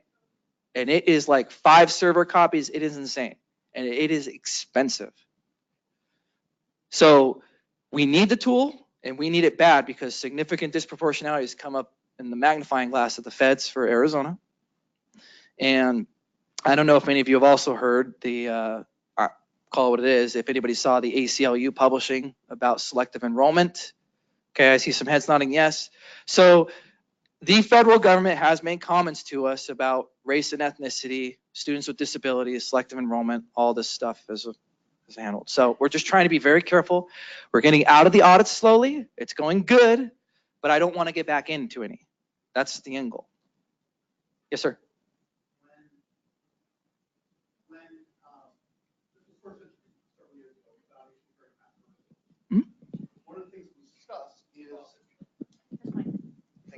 One of the things that was discussed as a rationale is exactly what you're talking about. Proportional, just say the term again, please. Significant disproportionality. Significant disproportionality, thank you. But it was explained that we had to collect information for all students, not just special education students, because we didn't want to be in a situation where we had a significant number more special ed students being disciplined in a particular way versus regular education students. Was there any truth to that? Because you've dropped the component about collecting this information for anybody except SPED. There is truth to that. However, significant disproportionality changed with the federal government 2 years ago. And that caveat is gone. They no longer, in a nutshell, there was a standard methodology of testing and an alternate. That was the alternate. The alternate basically has gone, started 2 years ago. They asked all the states, when can you adopt a new methodology, which is the standard methodology more or less. And I won't go into more details than that. And that's already what Arizona has vetted with the OSEP because we didn't really have a choice. All states had to do it. Now, what's interesting is the federal government's talking about delaying that. However, every single state is pushing back already because a lot of them have already made the changes for it. So it'd be more expensive delaying it and even allowing the flexibility. Or excuse me, this one is actually a little more flexible. I understand it doesn't sound like in this room, but for sped directors it is, because in the old significant disproportionality, if you failed 1 year, there's all these strict rules you have to do with your grant monies and all this stuff. With the new one, you're allowed to fail up to 3 years, I believe, before you're getting that classification. So it's a huge flexibility for sped directors. In this room, it's probably a different story, but the perspective I'm throwing at you. So, but I hope that answers your question. Okay. Are there any other questions? Okay, I guess I'm not. Oh.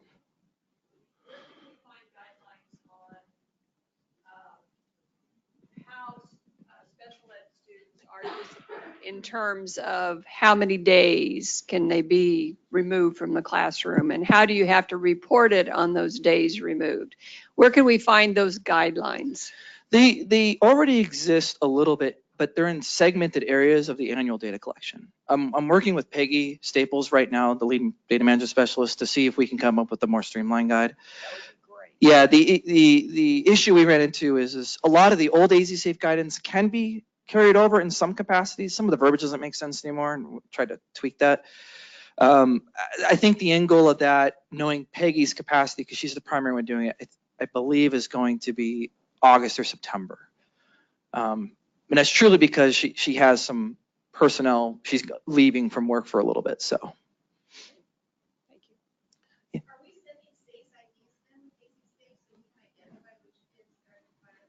Yes, her question was, are we sending, say, student numbers with AZ Safe? Now, this has come up in the past because there's some statutes that talk about privacy. AZ Safe, all it does is it checks a student ID number against AZEDs, an AZEDs table, to see if the student has a program existing at that point in time. It doesn't actually store any student information in AZ Safe, so I just want to be clear with that, and we're trying to maintain that. That's its own. And I only mention that deviation because I know a long time ago, and even when I was here a year and a half ago, it was brought up, does AZ Safe store student information? Because technically there's a citation in Arizona statute that talks about it needs to be separate.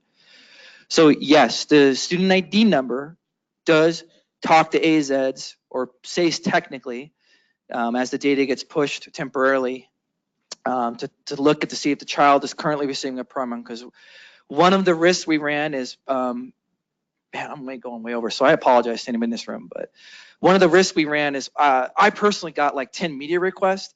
Discipline data is one of the most asked for things.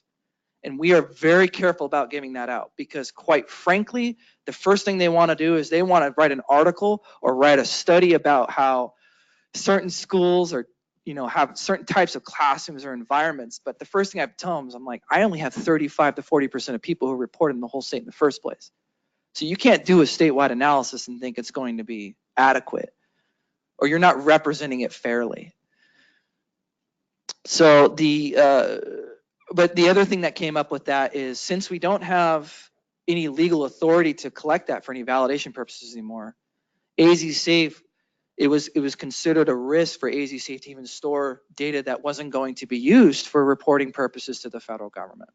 And that's why we no longer collect, or will no longer collect, general education students or students not actively on a special education program.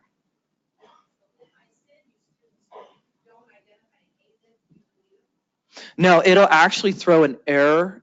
We haven't triggered that just yet, I think. Although I'd have to check with the developer. It'll just say student does not have an active SPED program. I can't add the student in the incident. A particular student.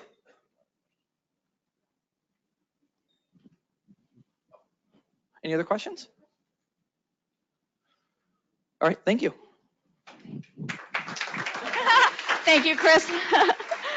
That was very informative. So I'm seeing progress in the information that they're publishing for us to do our jobs. So we're going to take a 10-minute break, and then we will have Lyle come up with Saba. Thank you, Saba. So 10 minutes, please come back. Thank you.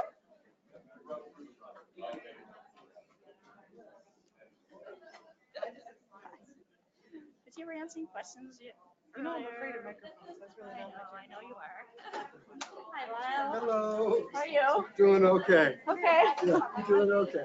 Started off a little shaky there. Oh, I started off very shaky. I think it'll be okay. Yeah, yeah, it will be. It's just change. Yeah. Not knowing what it really looks like. Yeah, yeah. It's a little more work. It is. It is.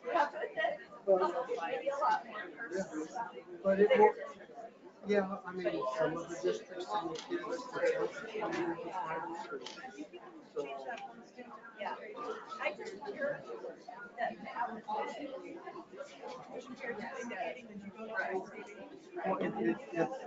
I've never sat down and sit, so I don't know what it is. Hopefully,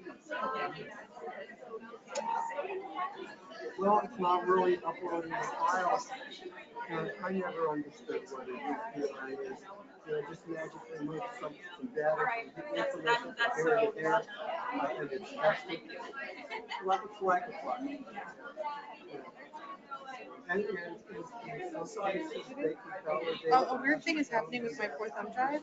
The plastic is coming out. But What I'm is? given to understand that just this Oh, the plastic chip is? the USB, so it's probably still functional, but it's probably going to be the last. You didn't leave it in there, did it? No, it's there. Is this you? Lyle. Yeah. Affirmative. Can you scroll down to slide 11 or so? Okay, I'm good.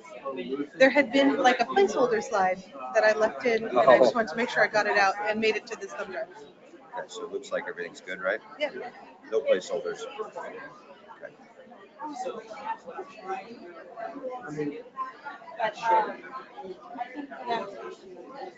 You can take this back and put a copy on the desktop.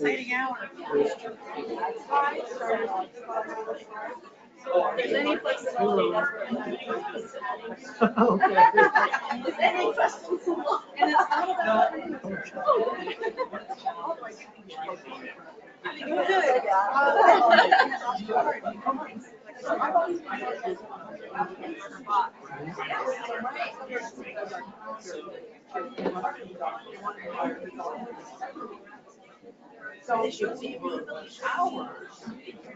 Yes. That is talked about in ARS 15901, ARS 15341.01.02. So it's talked about in 2 places. So really, the default is 180 days, but as long as you certify that you are providing, I don't know the school you're with, the district you're with, but as long as you certify that we are providing 720 hours of instruction, 700, okay, 1,000 for 7 and 8, 724 items. I talked to her this year for the last 100 years. She's like, well, you have to do 2 things in your major test. Each subject has to be 120 or more hours, and then all of your schedules,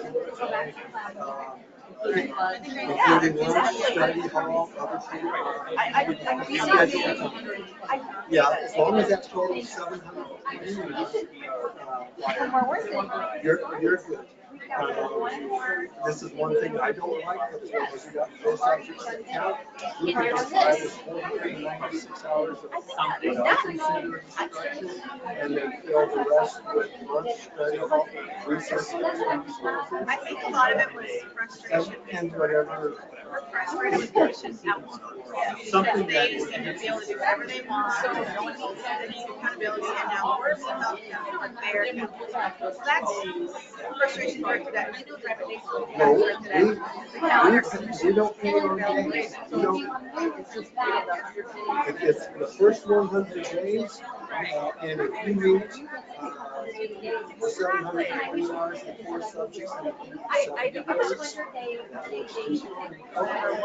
to see that, but I was like, Good. Now, just an FYI, it's not the instructional time that we provide to all students, it's the instructional time the student is enrolled in. Right. So you can schedule 8 hours a day. Because, yeah, memory is crap. 6 hours a day. But a student only enrolls in So, 4 subjects. students in W4 show up on the dropout track. It is conceivable. After the fiscal year, they drop off the dropout tracker. Because the dropout tracker is only for one fiscal year. That fiscal year. Right. That's students. All those students could potentially remain on the cohorts or the district or something like that until another LEA in the state of Arizona picks up membership with us. So let's say Johnny Smith shows up at one of our schools, withdraws, we don't know where he goes, we never get a reference from the school, because people say he withdraws from Maine, he would have been promoted from there, but he didn't finish the year off, so he's a W4, we never get a reference. It's on July 1. Now he goes to another school. If he goes to another school, he's also from our cohort that LEA is wrapping up. Johnny is in Chicago, Knoxville. We don't know. Johnny's moving to Mexico. There's a lot of things that we're supposed to be positive on. We get caught up in the flying by. So that was great. We don't want to be great, but our job is to break them down. We did. We're so proud. We just got recognition. And the guidance, I mean, that's a good question. I was curious about the guidance. You have to open up the 15-95. But I think to myself, if we have documentation that all these kids moved out of state, or all these kids moved out of state, we should say, hey, we should no longer negatively impact graduation. Because right now, it's phenomenal. Yeah, just ask Gerald, let him know what happened. I think it goes back to Yeah, I got a little more. still wrapping up old years. Right, and see, yeah, it is on the backside because we're sitting on that team, but you can have Sometimes it just comes out. the best thing about it is that it's during Thursdays, and that's why I also don't count And either. we just let him know that it requires Seasons flyers. and so on, right, for 17. Well, I know Caitlin is a good resource, but at the same time, You know, if you're proposing a job, you got 1 day. Right, because you gotta close the one that can't roll, there's 15 days, all that stuff. Yeah. And then you open at 9:15, and then really. I want to. Well, they should I want to be able to tell the state. I'll be interested to hear. We have reasonable proof to remove all these students from our cohort. What is the effective method? SONS 15-995 for 3 years. It's good, but I do appreciate that. Oh, and I've also heard an ugly rumor that we're having integrity issues with W-22s. So I don't want people to walk away thinking that, That checks as an increase. Proposed Budget was wide, higher. Yeah, we'll see that, but it would be up to your audit.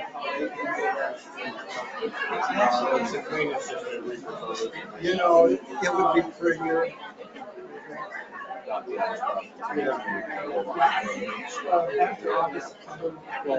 because that impacts our graduation, because we're trying to exit these kids.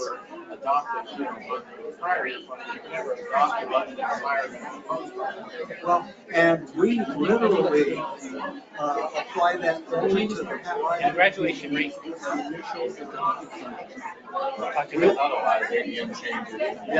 Yeah.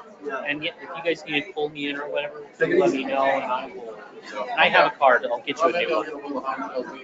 Now, Okay, I'll just you take have my the email now, approach where so you know how to get a hold of me. I just want to make sure that and then you revise it. we did the graduation. We did our graduation rate audit.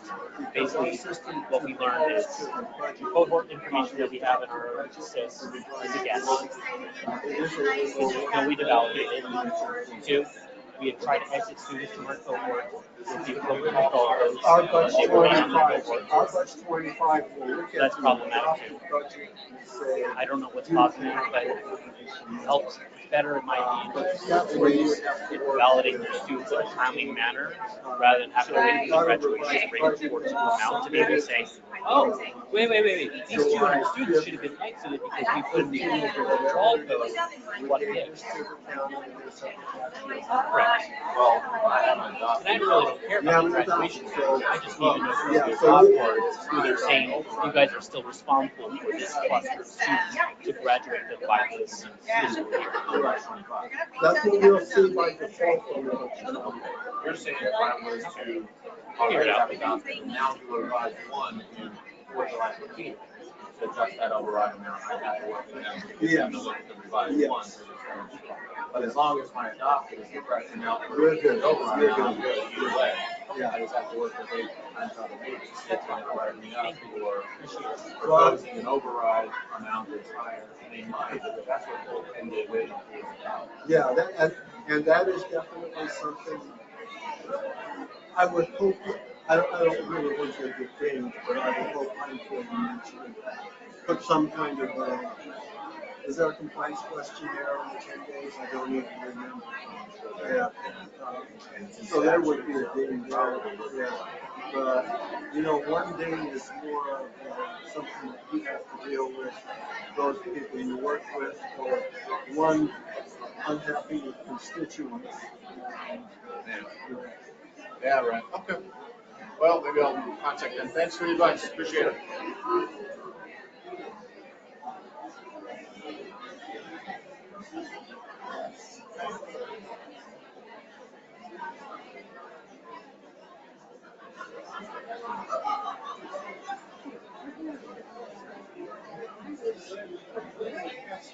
Yeah.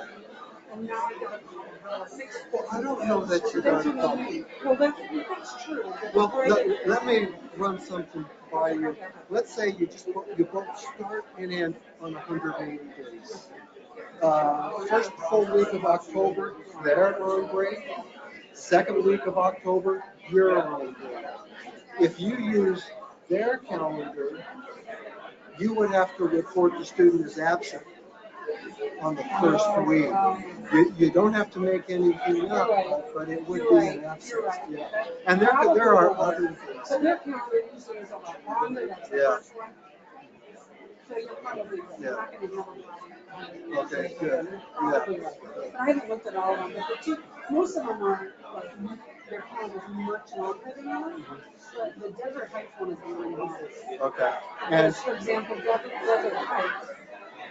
Because when we had to put in those non-instructional days, right?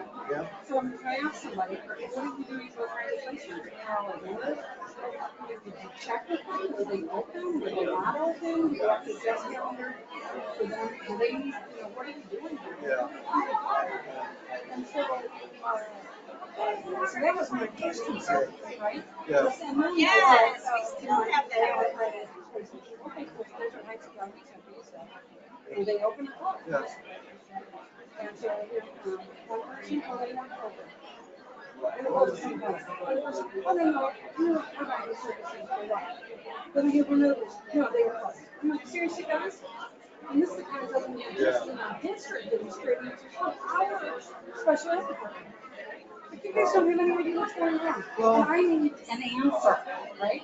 So as it turned out, for the Desert Heights Council, they were closed the entire time, and what was misunderstood was that our fees here, whatever their need was, we were all very concerned with it. So we acted as a Okay. right, to provide services, but we didn't, they were still on instruction.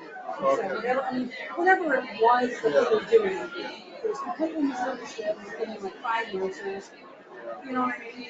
So that's why for me personally, I want a straight up answer from the school, what you can do. And then give it to me, and now I'm gonna make it work for us. You know what I'm saying? Yeah, and I think that's what Chris is trying to get, so that, Okay, let's bring it back to our seats, please, and we can get started with Lyle's presentation.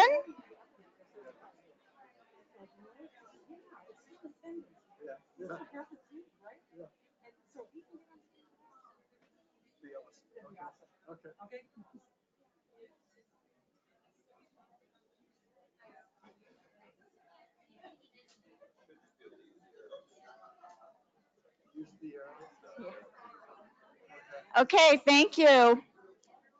Thank you for taking your seats. And I'm going to turn over the mic to Mr. Lyle Friesen. Good morning. Good morning. Is this one on? Okay. Well, I don't know if it's on, but it'll work. Well, let me see if I can stand still. I'll turn it on. Okay. You're not going to stand still. Good morning. First, I want to apologize. I'm sorry for my impatience before. You may have other words besides impatient. I know they were running through my mind also. But anyway, I am sorry for that. School finance updates in general, we continue to struggle with vacancies. Still trying to get a data analyst to take some of the work that I've been doing and some of the work the others have been doing to specialize and focus on that for us and get us a little better information. We're also still working on getting an account analyst to fill one vacancy on the account analyst team. ADM 15 in detail, they are working on developing a video for that to help you through those challenges of the new report. And we're planning on publishing some guidance soon, defining excused absences, calendars, and membership guidance. Defining excused absences is literally on the last approvee's desk, so we're very close on that. College credit by examination. This has been a struggle. Accountability, and our legislative team and some others, and IT also definitely was involved in this, have been struggling with this. If your district or charter received some money, would have been distributed a couple weeks ago, you need to look at the make sure that you have the accountability role assigned to your permissions within ADE Connect. And then I believe it will be somewhere on there you'll recognize a credit by exam report that will list all your teachers. And if we could not assign a test score to a teacher, you're going to have a list of student names with tests so that you can assign those. But that's accessed within ADE Connect.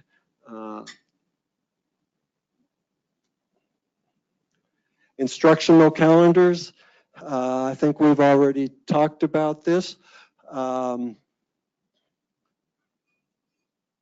And we do need those calendars submitted. We have set a deadline of July 6th, but as I said earlier, corrections and submissions can be made through the end of August. One thing that we know for sure is your ADM will not process if you don't have a calendar. And one other thing to keep in mind is that at some point in time, we are going to be collecting this information in May and June prior to the start of the year. At some point, estimated counts will disappear for charters. So we will need the ability for you to submit this information at the end of the current fiscal year for the upcoming year. And I hope the vendors are all listening, that they need to provide some flexibility to make it easier for you to work between school years.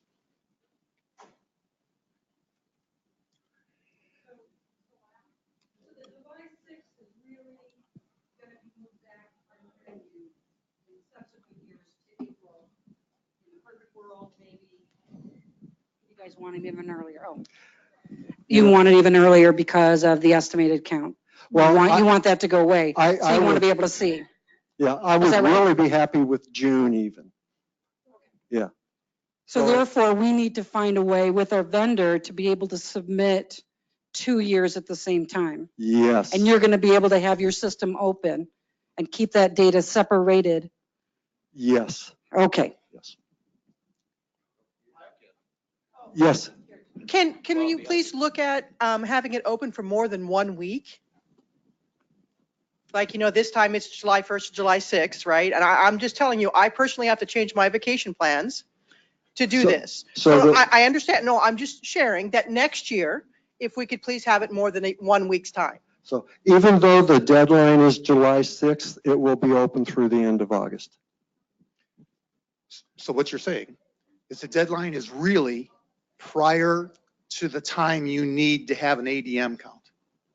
You're not going to pay off of this year for a couple of months, right? For a couple of months. We're not closing it on July 6th. Okay. Mm-hmm.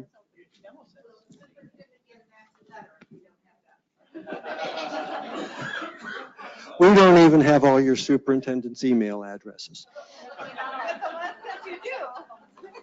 But since you brought that up, we are collecting those, and it's a slide coming down here. We are collecting, and we've got about 150, 140 districts that have submitted contact information as part of their proposed budget. Here we have the options for calendar tracks. Basically, we started with 1 track per school. We only look at the first 100 days of the school, not the first 100 days of the track. Then we started realizing you've got 3-day programs for preschool that don't meet on the same day. Kindergarten could be the same way, and so forth. So we've allowed a little more flexibility for kindergarten and preschool. You can have a few more tracks for those grade ranges.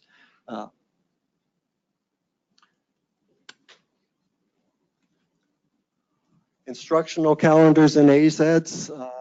I should have reviewed this real quick before going through, but we just talked a little bit about that. AZEDs 915s. We're in the process of running 915s. If you haven't submitted a 915 for 2017, please do email the SF analyst team. You know what? No. I got the question answered before. I'm sorry. Go ahead. Well, maybe someone else had that question. We continue to work those. Processing is going well. I haven't looked at the results, but recently I do watch the results periodically, but not like current year. So make sure you get that submitted. Check with the SF account analyst. The email will be at the end of the slideshow, and open up that 915. I get the impression that those that have completed and worked on 915s see this as a big improvement over the SACE 915s. You can watch your changes as you submit them, and they change just like they do every day for the current year. So if you make a submission on Monday, you see it on Tuesday. If you make a submission on Tuesday, you see the results on Wednesday. So we had a charter school close unexpectedly at the end of January, and we have some programs, students in programs that are having issues at the schools they've shown up at, not being allowed because Bradley still has them listed in their program through the end of May. So we are working with IT and ESS in Oellis and all to modify the end dates for those programs for those students that you have showing up in your schools. So that should show up. Don't have a specific date. I know that we just came up with this decided on this in the last couple of weeks. But it will be before the end of the year. Short-term school closures. We had schools closed due to a walkout. I do want you all to take a look and make sure that you submit the document that we have requested, showing how did we handle it. We stayed open, we closed, whatever the other options are. There were quite a few variations of what was going on that I remember. You may need to do a calendar change request. If you were closed on one or more days, you definitely need to submit a calendar change request if you've not already done so. If you submitted one calendar and all schools are using the same calendar and some but not all of your schools closed, you now have to do school level calendars. There will be more information at memo 18054. You can click on that link. Do you post these on your website? Yes. Okay. Thank you. So statewide ADM, there was a question about some integrity. Yes. Did I skip some? Up there for assemblies? Right, instructional or non-instructional assembly? I'm sorry, I missed it. Did you address that? I did not. So you really read these things.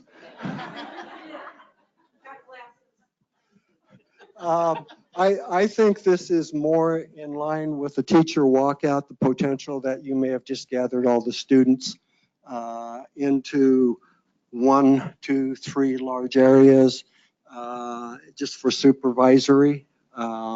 If that is instructional time, if there was instruction going on, you probably wouldn't have to change anything, but if it was non-instructional, then you would still have to count that as a closure day and change the calendar. Many variations on that, I would assume. Statewide ADM, we're coming up on, we're trying to make the last payment of the year and make it as accurate and complete as possible. We've had varying issues, including calendars related to the walkout, year-end statuses and timing of those, some sync issues and some private day issues.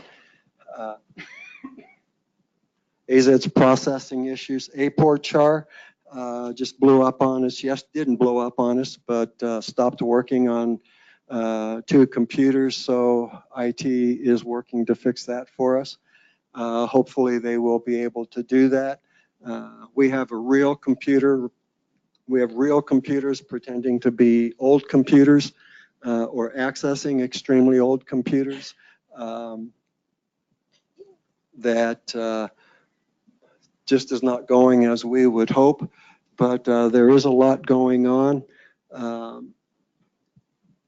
So just an example of the ADM that we're seeing right now is just the six various LEAs that I picked that had varying problems. Not identifiable, I hope.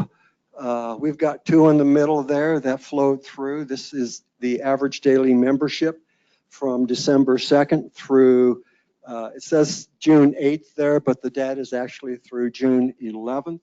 So we've got 2 districts that look flawless as far as their ADM goes. And others have had varying problems and success. That one on the bottom looks like they haven't checked their ADM for a while. We've started reaching out to some of them. But I would encourage you to check your ADM when you get back to the office or from your cell phone while you're sitting here.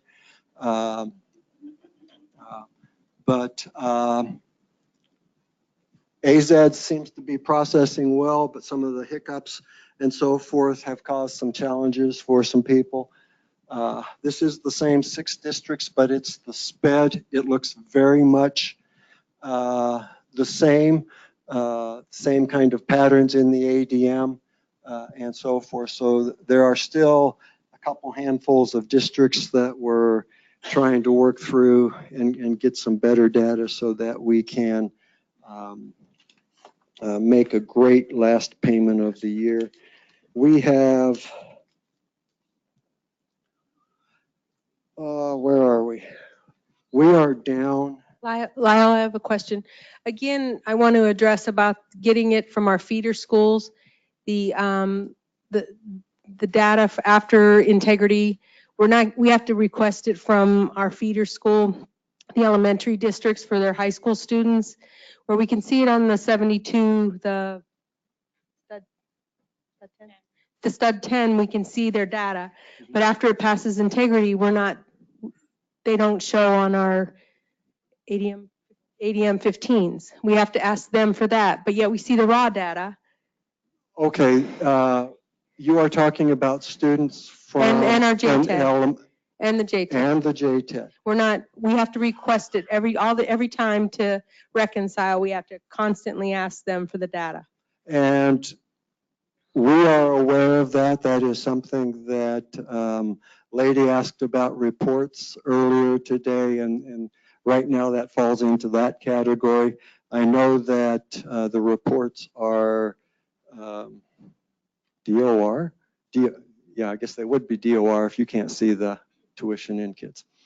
But that is something that is on our list, and that's about as much as I can accurately say right now.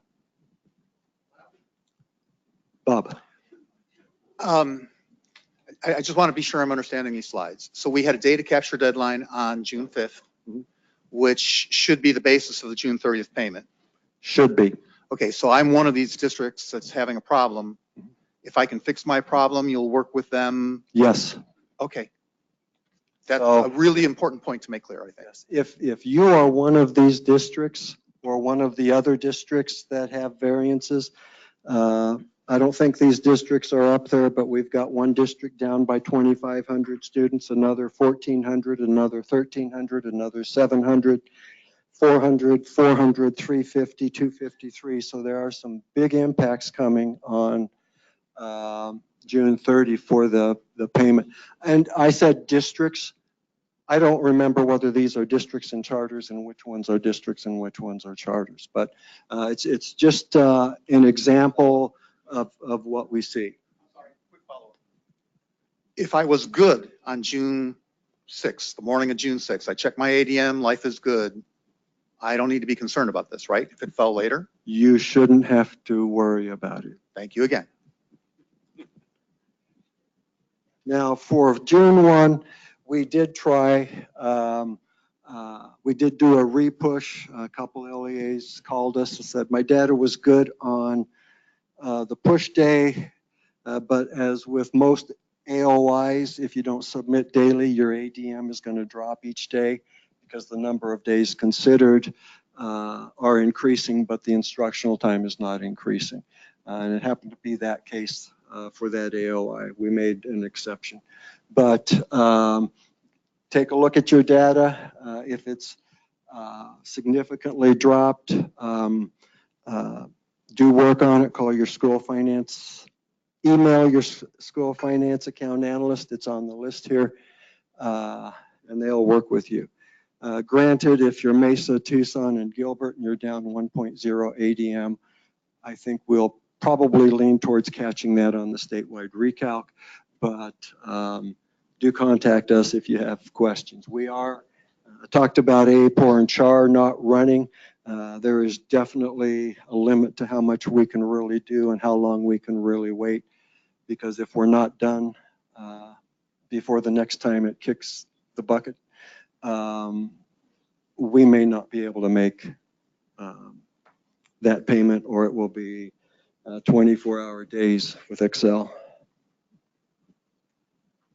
This is just an FYI. These are the statewide numbers, very stable. You can see on ADM, ELL, and SPED the the drop in ADM and those numbers that we talked about in the prior slides. So I don't know, I think AZ is doing pretty good.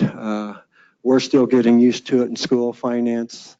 I think we're all still getting used to it. Legislative updates beginning this year.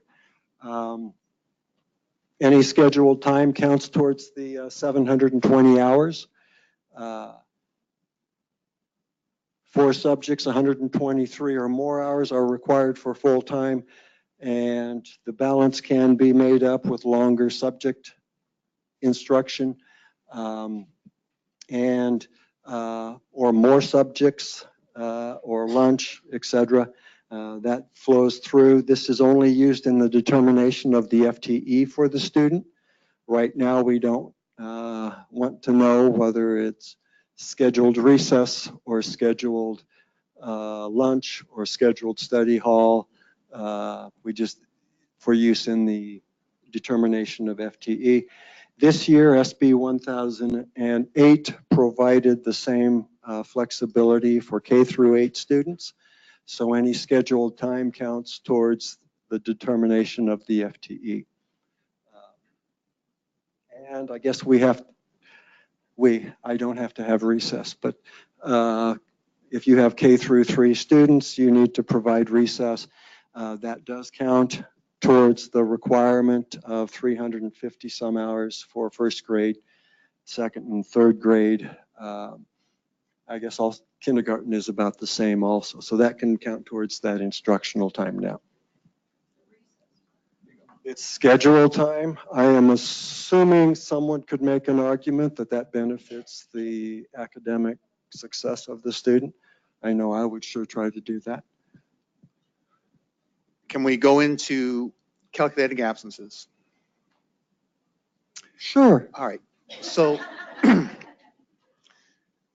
for fiscal year 2018 and prior, I don't believe the law has changed here, but the law is that we calculate an absence for a student in grade. We'll just take 1 through 8 for right now to make that easy. We take the amount of instruction time scheduled for a particular day versus the amount of instructional time that the student was present for. Obviously, we had to exclude recess, lunch, other non-instructional periods. So now, my reading of SB 1008 says, the very bottom line on it says, the hours in which a student is scheduled to attend a common school during the regular school day shall be included in the calculation of the average daily membership for that student. So if my student is scheduled to come to school at 8 o'clock and the end of school is 2:30, all of that would be considered instructional time as far as determining the student's FTE and meeting the hours of annual instruction. There is a good probability that it is. The scheduled time does have to meet that list of I believe it's in elementary. I didn't look at that this morning to double check, but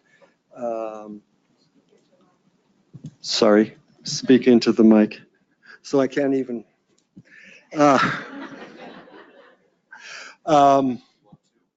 You know, would you hold it for me?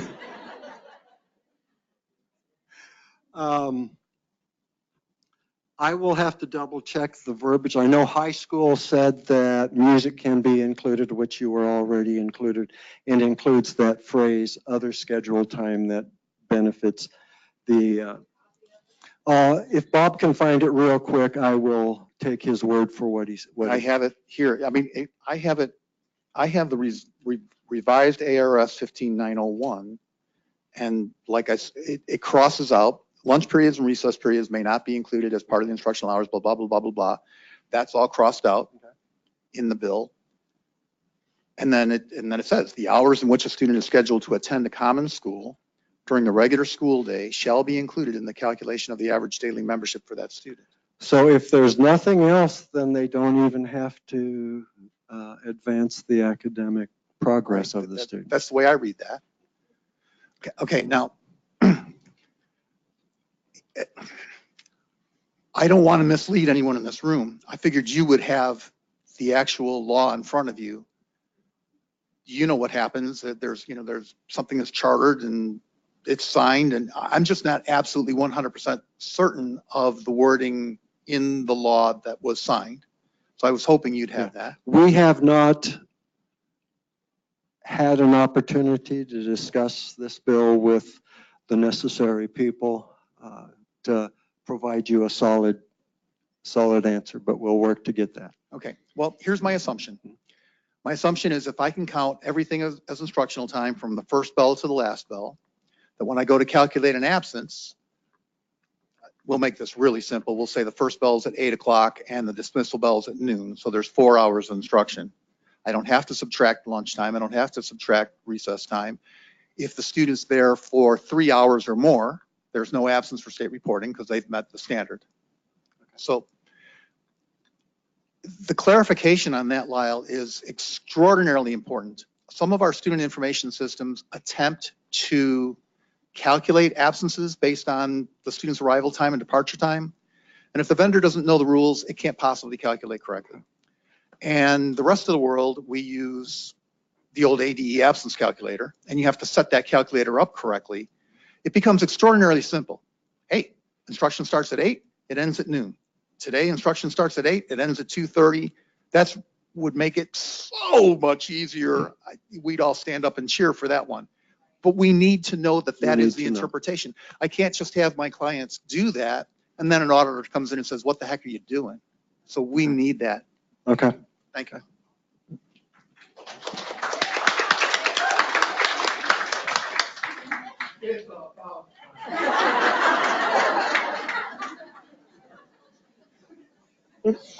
You know, I did forget to do something before. We've got Irene, Roxanne, Barbara, and Jeremy sitting all the way in the back hiding. So if you would all stand up so they can see you.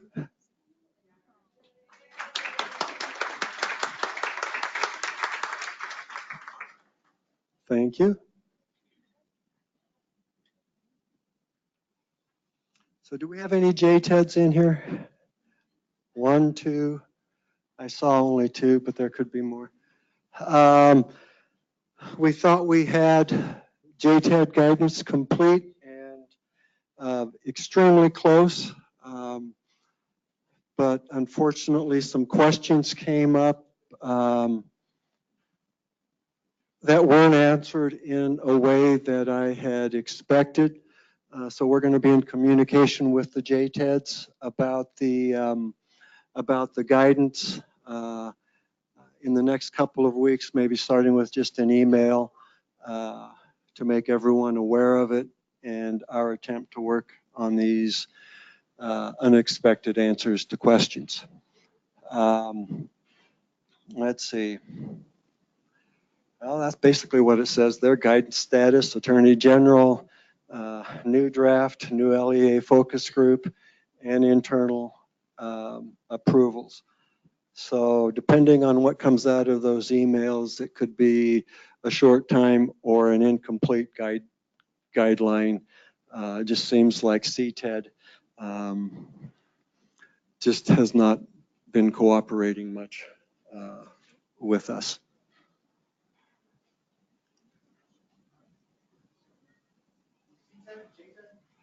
The name was changed from JTED to CTED. What does CTED, what does C stand for? Career and Technical. See, I should know that, but yes, the name changed, so JTED is now CTED, or at least on August 3rd, it will be CTED.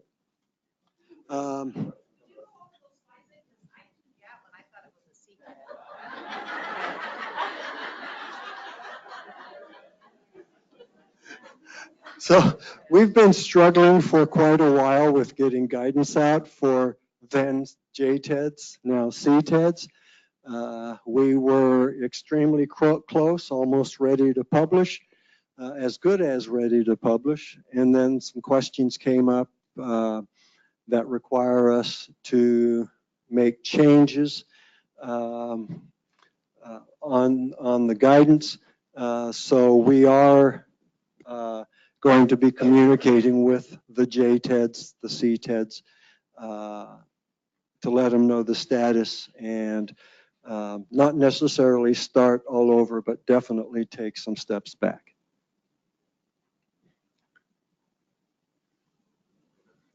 Contact information, I mentioned before that we don't have all your superintendents. I should say we don't, school finance doesn't have all your superintendents. We have an outdated enterprise that has contact information in it. But when a large district has 15 administrators, it just doesn't seem right. Things have changed over the years since its inception in 99, 2000, or somewhere close to that.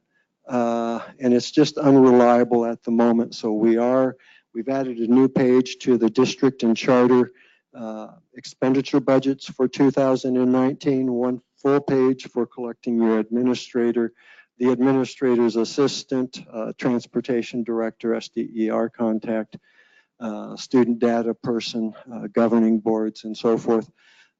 So if you want to be contacted, make sure your business manager listed you as the student data coordinator or listed the proper person for that. We want to be able to better communicate and have more success making sure that what we do send out, you do get and you do receive. So this is just an FYI. We are collecting that and we are working on it. We're also headed that direction in a new system also. And finally, our contact information, School of Finance is the main School of Finance email, account analyst, SF analyst team. That is one email that they all monitor. So if you email one day and Jeremy answers, he'll respond back to you. If you email back again the next day, maybe Roxanne will because Jeremy's out on that day or something, but they all work with the same email team so that they have a history of what's been discussed with each of you and they can be up to date and respond back to you and assist you in a more timely manner. When we email the analyst team and someone emails back, if they could sign which person, because then if we call and follow up, thank you.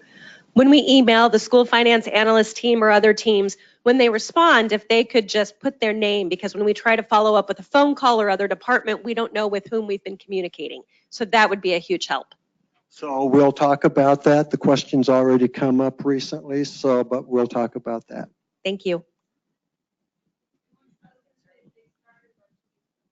They started adding their name about, okay. See, I don't read the bottom of the emails and they don't include me on everything they send out, thankfully. Not that I'm not interested, I just have enough to read. You should, just in case they put your name, you should make sure that they're putting their name and not yours. Any questions? Yes. So I noticed that the lateral was removed as a grade change option, and it's now failing integrity. Did something come out as a notification that change was being made and I missed it? And what was that again? So grade change, you can have promotion, demotion, or L for lateral.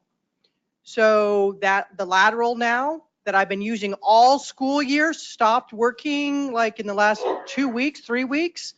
So I know Saba was looking puzzled. Brito's looking puzzled. And I'm not the only district that has this problem. Okay. So that is new, something that we will have to look I at. have a question. Is it possible that it might be part of the UI that's facing you? Meaning, is it part It's of an the drop integrity down? error. It's an integrity error. It's in Integ 15? Yep. So like a kindergartner goes to UE, I'm getting the WP issue. Kindergarten to UE is the not lateral. Yeah, but it's not a promotion and Right. it's not a demotion. That's exactly right. She's And got it. I do a great, and again, it's been working all school year till just now, like in May, it stopped. And I personally do my preschoolers that if they are with an IEP, they have a PS, and if they are without an IEP, there's PR. And so I do a lateral grade change to keep my system current. And that's been passing all school year until the L went away.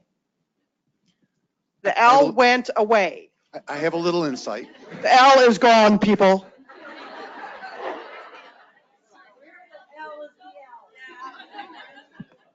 So Can I ask for screen caps? I do have a little insight. I'm sorry. Okay, let's let Bob talk. In the use case scenarios document 3.0, which is where we're at, there is no longer an L code. The previous grade exit codes are now simply promoted and demoted. That's all that's there. It got removed in May. So it got removed. Now, I believe that it's not been in the use case scenarios forever. I can't speak to why it was working for her for a while and not, but I know it's not a valid code. But the question does become, if I have a student who is in kindergarten and on November 10th gets a group B disability and now is eligible for UE, I have to do a mid-year grade change. Promoted does not work. There's an integrity failure. Demoted does not work. And I have to have something in that area. So our workaround has been, and we don't like this workaround, but we've been W1 and R1 to get around the integrity error. But there are tickets open on this. We've brought it to your attention. They just haven't been answered. So we need to know, should it be promoted?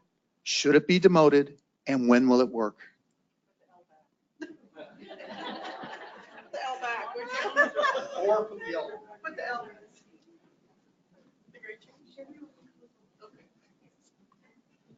We'll look at that. Yeah,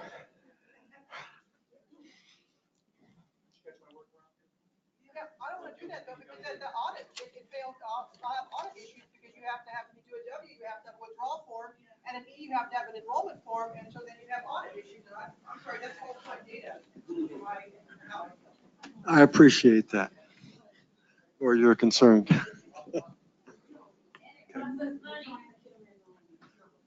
That I understand. Okay. Any other questions? Yes.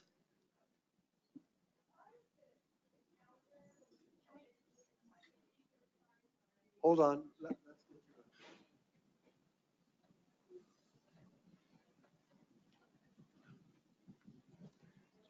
As far as the calendar, when it is submitted by July 6th, does it still need to be certified by a superintendent or? Yes. Okay. We must have superintendent certification. Is there going to be a specific role in ADE Connect that we assign to them? You know, And when I does don't that come have the details, but I would assume that whatever role the superintendent has by default should have access to this. That's an assumption right now. Saba, it's a role? Well,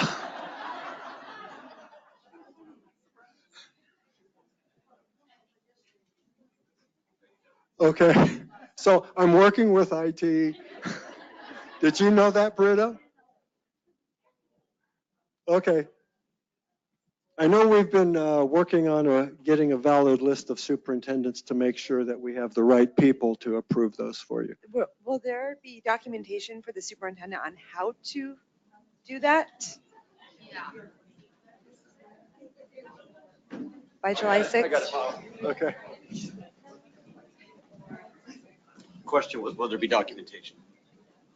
Training video, how to guide. Yeah, you had a slide on it. We hope to get a communication out this coming week. So concerned about the calendar and the superintendent is that in the past, your governing board approves, right? And it's in your minutes as approved. And we, as the student information people, put it in the calendar application, and it was done. There was no superintendent needing to sign off on the calendar because it's already been approved by the board.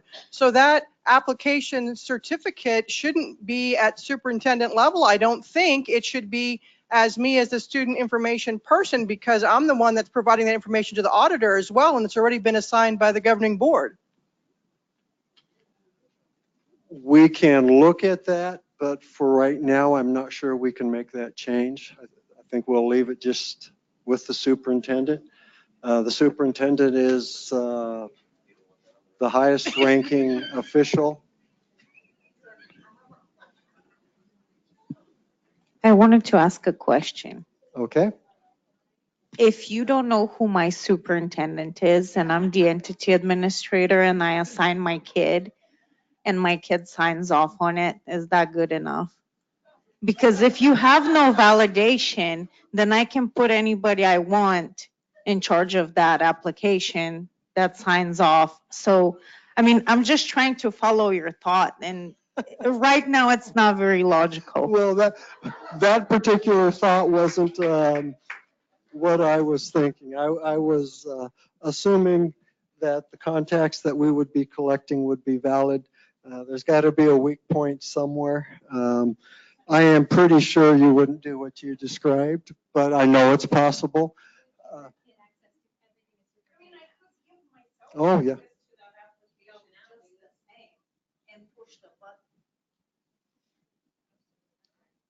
You know, we may have some security or something to look at, but that's about all I can say. No, there are people that assign their codes, their passwords, their whatever to other people. I know that there are, we were working with a district, doesn't matter which one, but they were the administrator to assign the codes, but didn't, they weren't the superintendent themselves. So.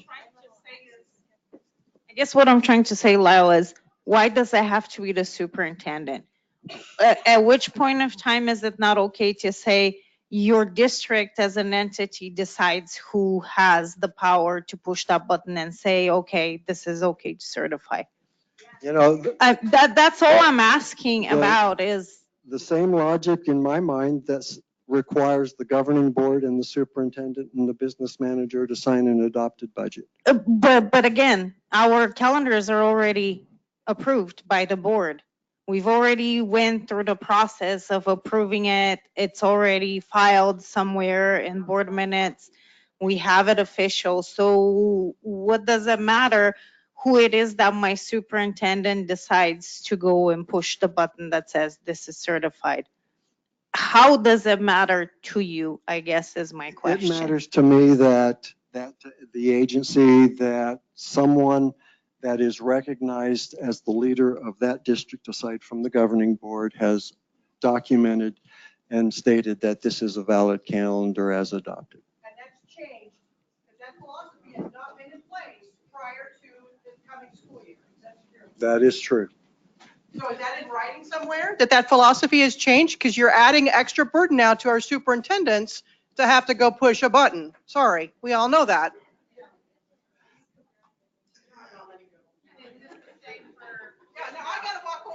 What do you mean for the private calendars? They would have to be part of the approval for the superintendent. They could all be approved at the same time for those that are input at the beginning of the year.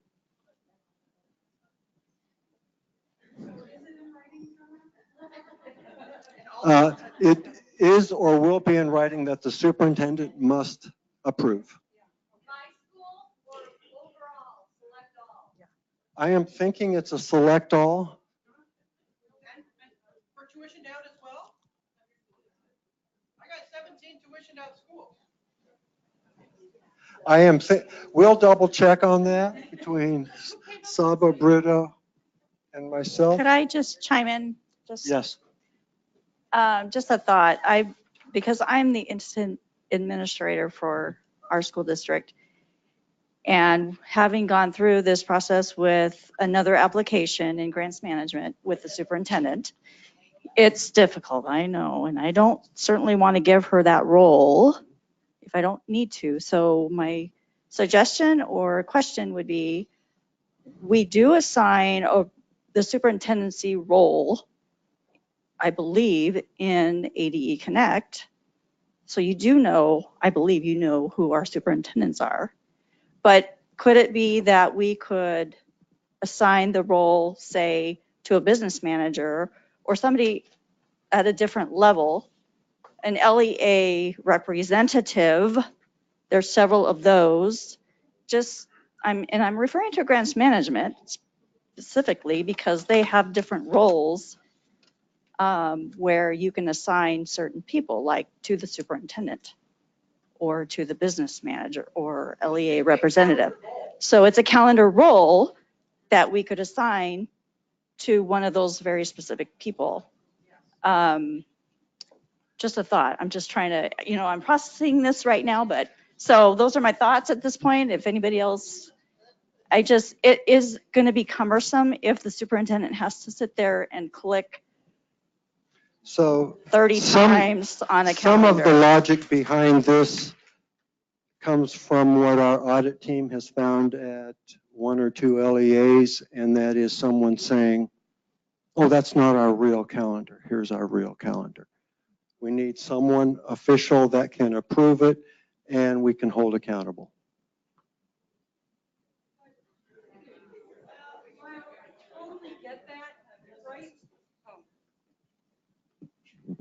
So what you're saying is, even though you've got a calendar that your board has approved, at this particular district, I just want to make sure I understand, the board has been presented with a calendar, they approve it. But the one that is sent to the state and is not the same as the one that the board approved. That would be my assumption. Okay, and so to ensure that that's happening, you want to make sure that whoever's doing this, that the superintendent is saying, yep, that's it. Yes. No, right, no, I'm just saying, because that's legitimate, that's legit, right? None of us, I don't think anybody in this room thought for half a second we wouldn't do what our board said, because we like our jobs. And okay, so I get it, but that explains why. So, there you go. Thank you.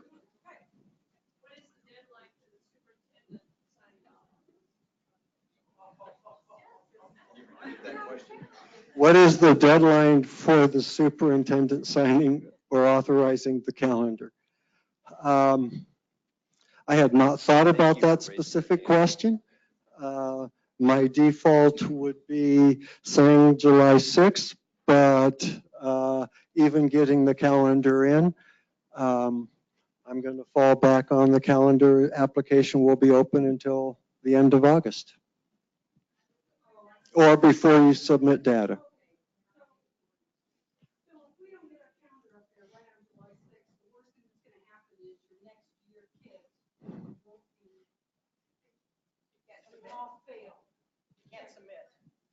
You can submit, I think you can submit, but they definitely won't generate ADM. I'm not sure if they will even be received or not, but.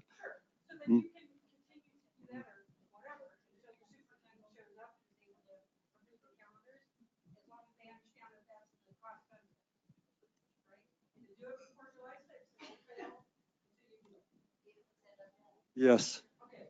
So can you explain the process? Because if we're submitting the data, right, we're submitting the data through our student management, where's the button that you're talking about? That would be a vendor question. What? I don't know what button you would push to submit your calendar, or if a button is pushed. So Brito had a great slide with some screen caps of the new calendar feature. He had a capture of the calendar report that just shows you each individual track. There is a screen that is for the certifier that shows just a summary of all the tracks, and that's where the certifier, who we're talking about a superintendent, would actually certify on. So it's in AZEDS. There's a button. It's in the, nope, it's not in the student management. It's in AZEDS.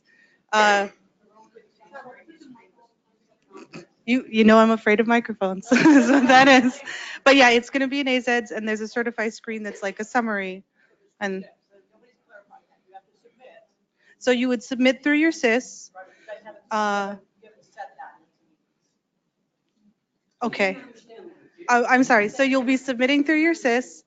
The first thing you can do to verify that it even landed is that screen cap that Brito had that showed you an actual calendar. Then, once you've seen that it landed and it aligns with the one that you got from the governing board, you can bump it to your certifier to go and click the buttons. Will it send an email to them, or we just have to notify them there? I know we've loosely talked about it sending an email, but I don't think we ever got that far. Okay. My question is, the superintendent will now need access to the SIS in order to certify that, or where are they going? They're going into AZEDs. Okay, I just want to make sure I understood that. Everybody understands that? Yes. Yes. Across the top are different features. The first one's like system status, and the fourth, the calendar will show Okay. when they have that permission. Okay. I have a question on the AZ's portal. If we use PowerSchool and our superintendent uses ADE Connect, would it be added in the ADE Connect, or does she have to go through PowerSchool to get to the calendar? I expected ADE Connect. I didn't know that you could do that through PowerSchool. Well, we're using PowerSchool. PowerSchool goes into AZ's.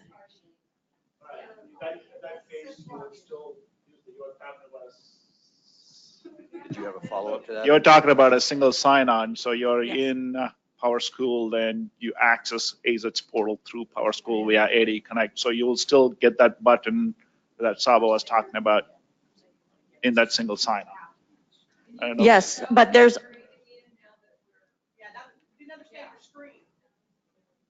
Oh, the screen actually does not show the menu items that we are talking about. So it's just a smaller thing. So there is a menu bar at the top which says calendar. Maybe we'll update this slide deck with the menu bar and publish it again. so back to my original question was, there are two ways to access ADE Connect. If you're a SIS user, you go through your SIS. Is that still correct? Okay. The other way is I have a direct link to AD Connect. So if it's assigned to me, I will still be able to go to the calendar, or my superintendent will still be able to go direct AD Connect. Okay. I think we're clear about that. Okay. Question back here was first. I have a question. If we submit and we think everything is fine and our superintendent approves, and then we happen to have to go back in and change it before August 30th, will they have to approve again?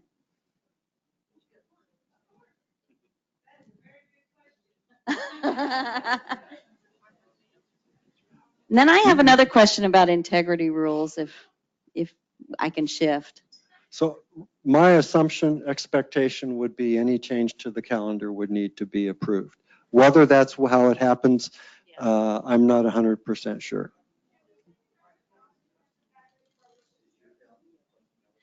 Lyle, will this be communicated to the superintendents that only they can submit this?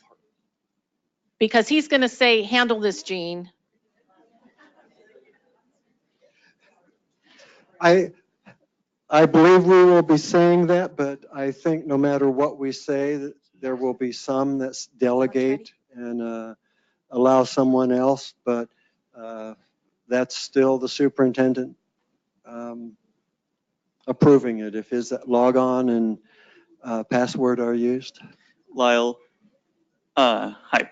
The big concern that I have for this is more of the communication and the documentation and training for the superintendents to get on and do this, because right now it sounds like you guys don't even have the role available yet for us to assign. So just, we have such a very short time frame right now. It's only a month out, less than a month out now, to get all of these calendars submitted, get them all verified. Then now we have to get them certified and so forth by that July 6th without the risk of losing ADM going forward. So just if we can get that communication out, get that documentation training and all that stuff to the superintendents as quickly as possible, that would be great. I do agree with that. We need to get it out as quickly as possible. But falling back on things said previously, you won't be disbarred from. Okay, lunch is ready. I think we'll just take the one more question and then we're gonna do our prizes and go to lunch, okay? I have a growing frustration with integrity rules that I have absolutely no control over. They are ADE's issue. The cohort hasn't been issued. The W-22 isn't going through. And integrity rules like that. And the response we get from the school finance team is they're not affecting funding, so that's it. But if I have to open a 915, it could affect funding. And the one on the W-22s is now affecting my grad rate. So it is a big deal. And if they can't be fixed quickly, can they be turned into warnings so they don't affect me?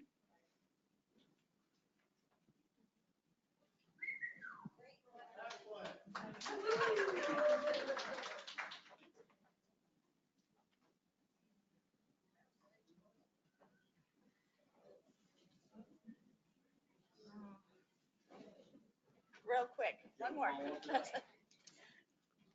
Is it a follow-up? We will work on that, improving responses and figuring out what's going on with the code's integrity rules. Along that same vein, I'm getting a lot of the same students that fail integrity due to race or possibly tribe. So if somebody else uploads them and doesn't include a race, it changes my information. So, I mean, it's just one day I get them, the next day I don't.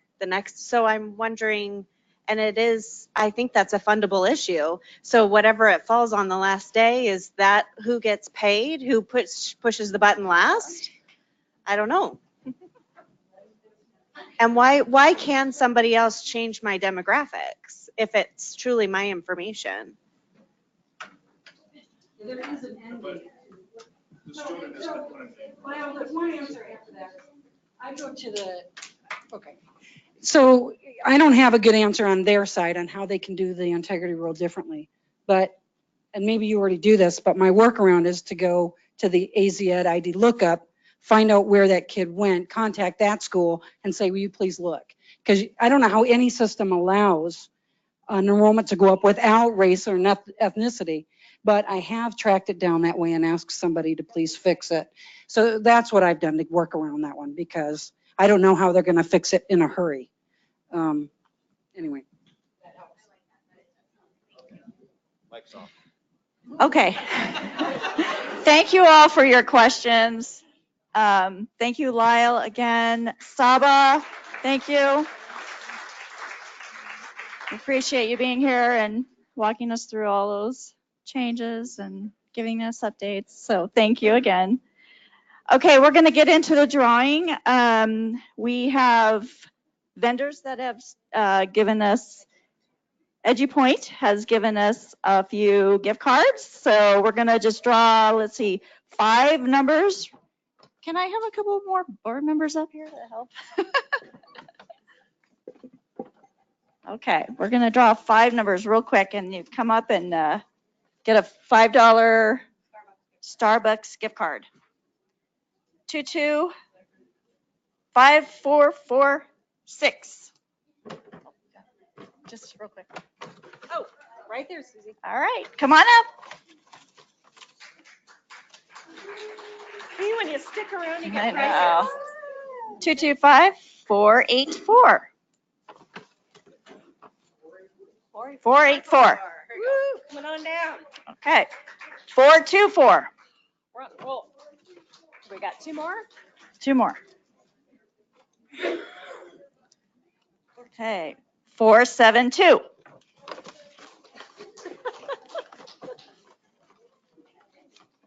And everybody's here too. Yes. 450. Oh. 450? Yes. Thank you. Okay.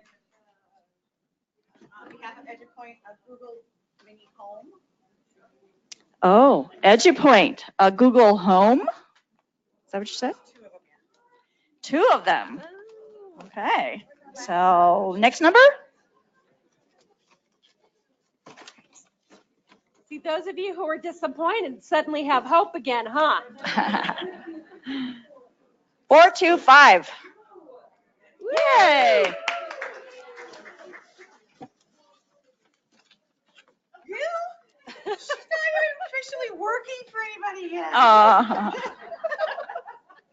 397.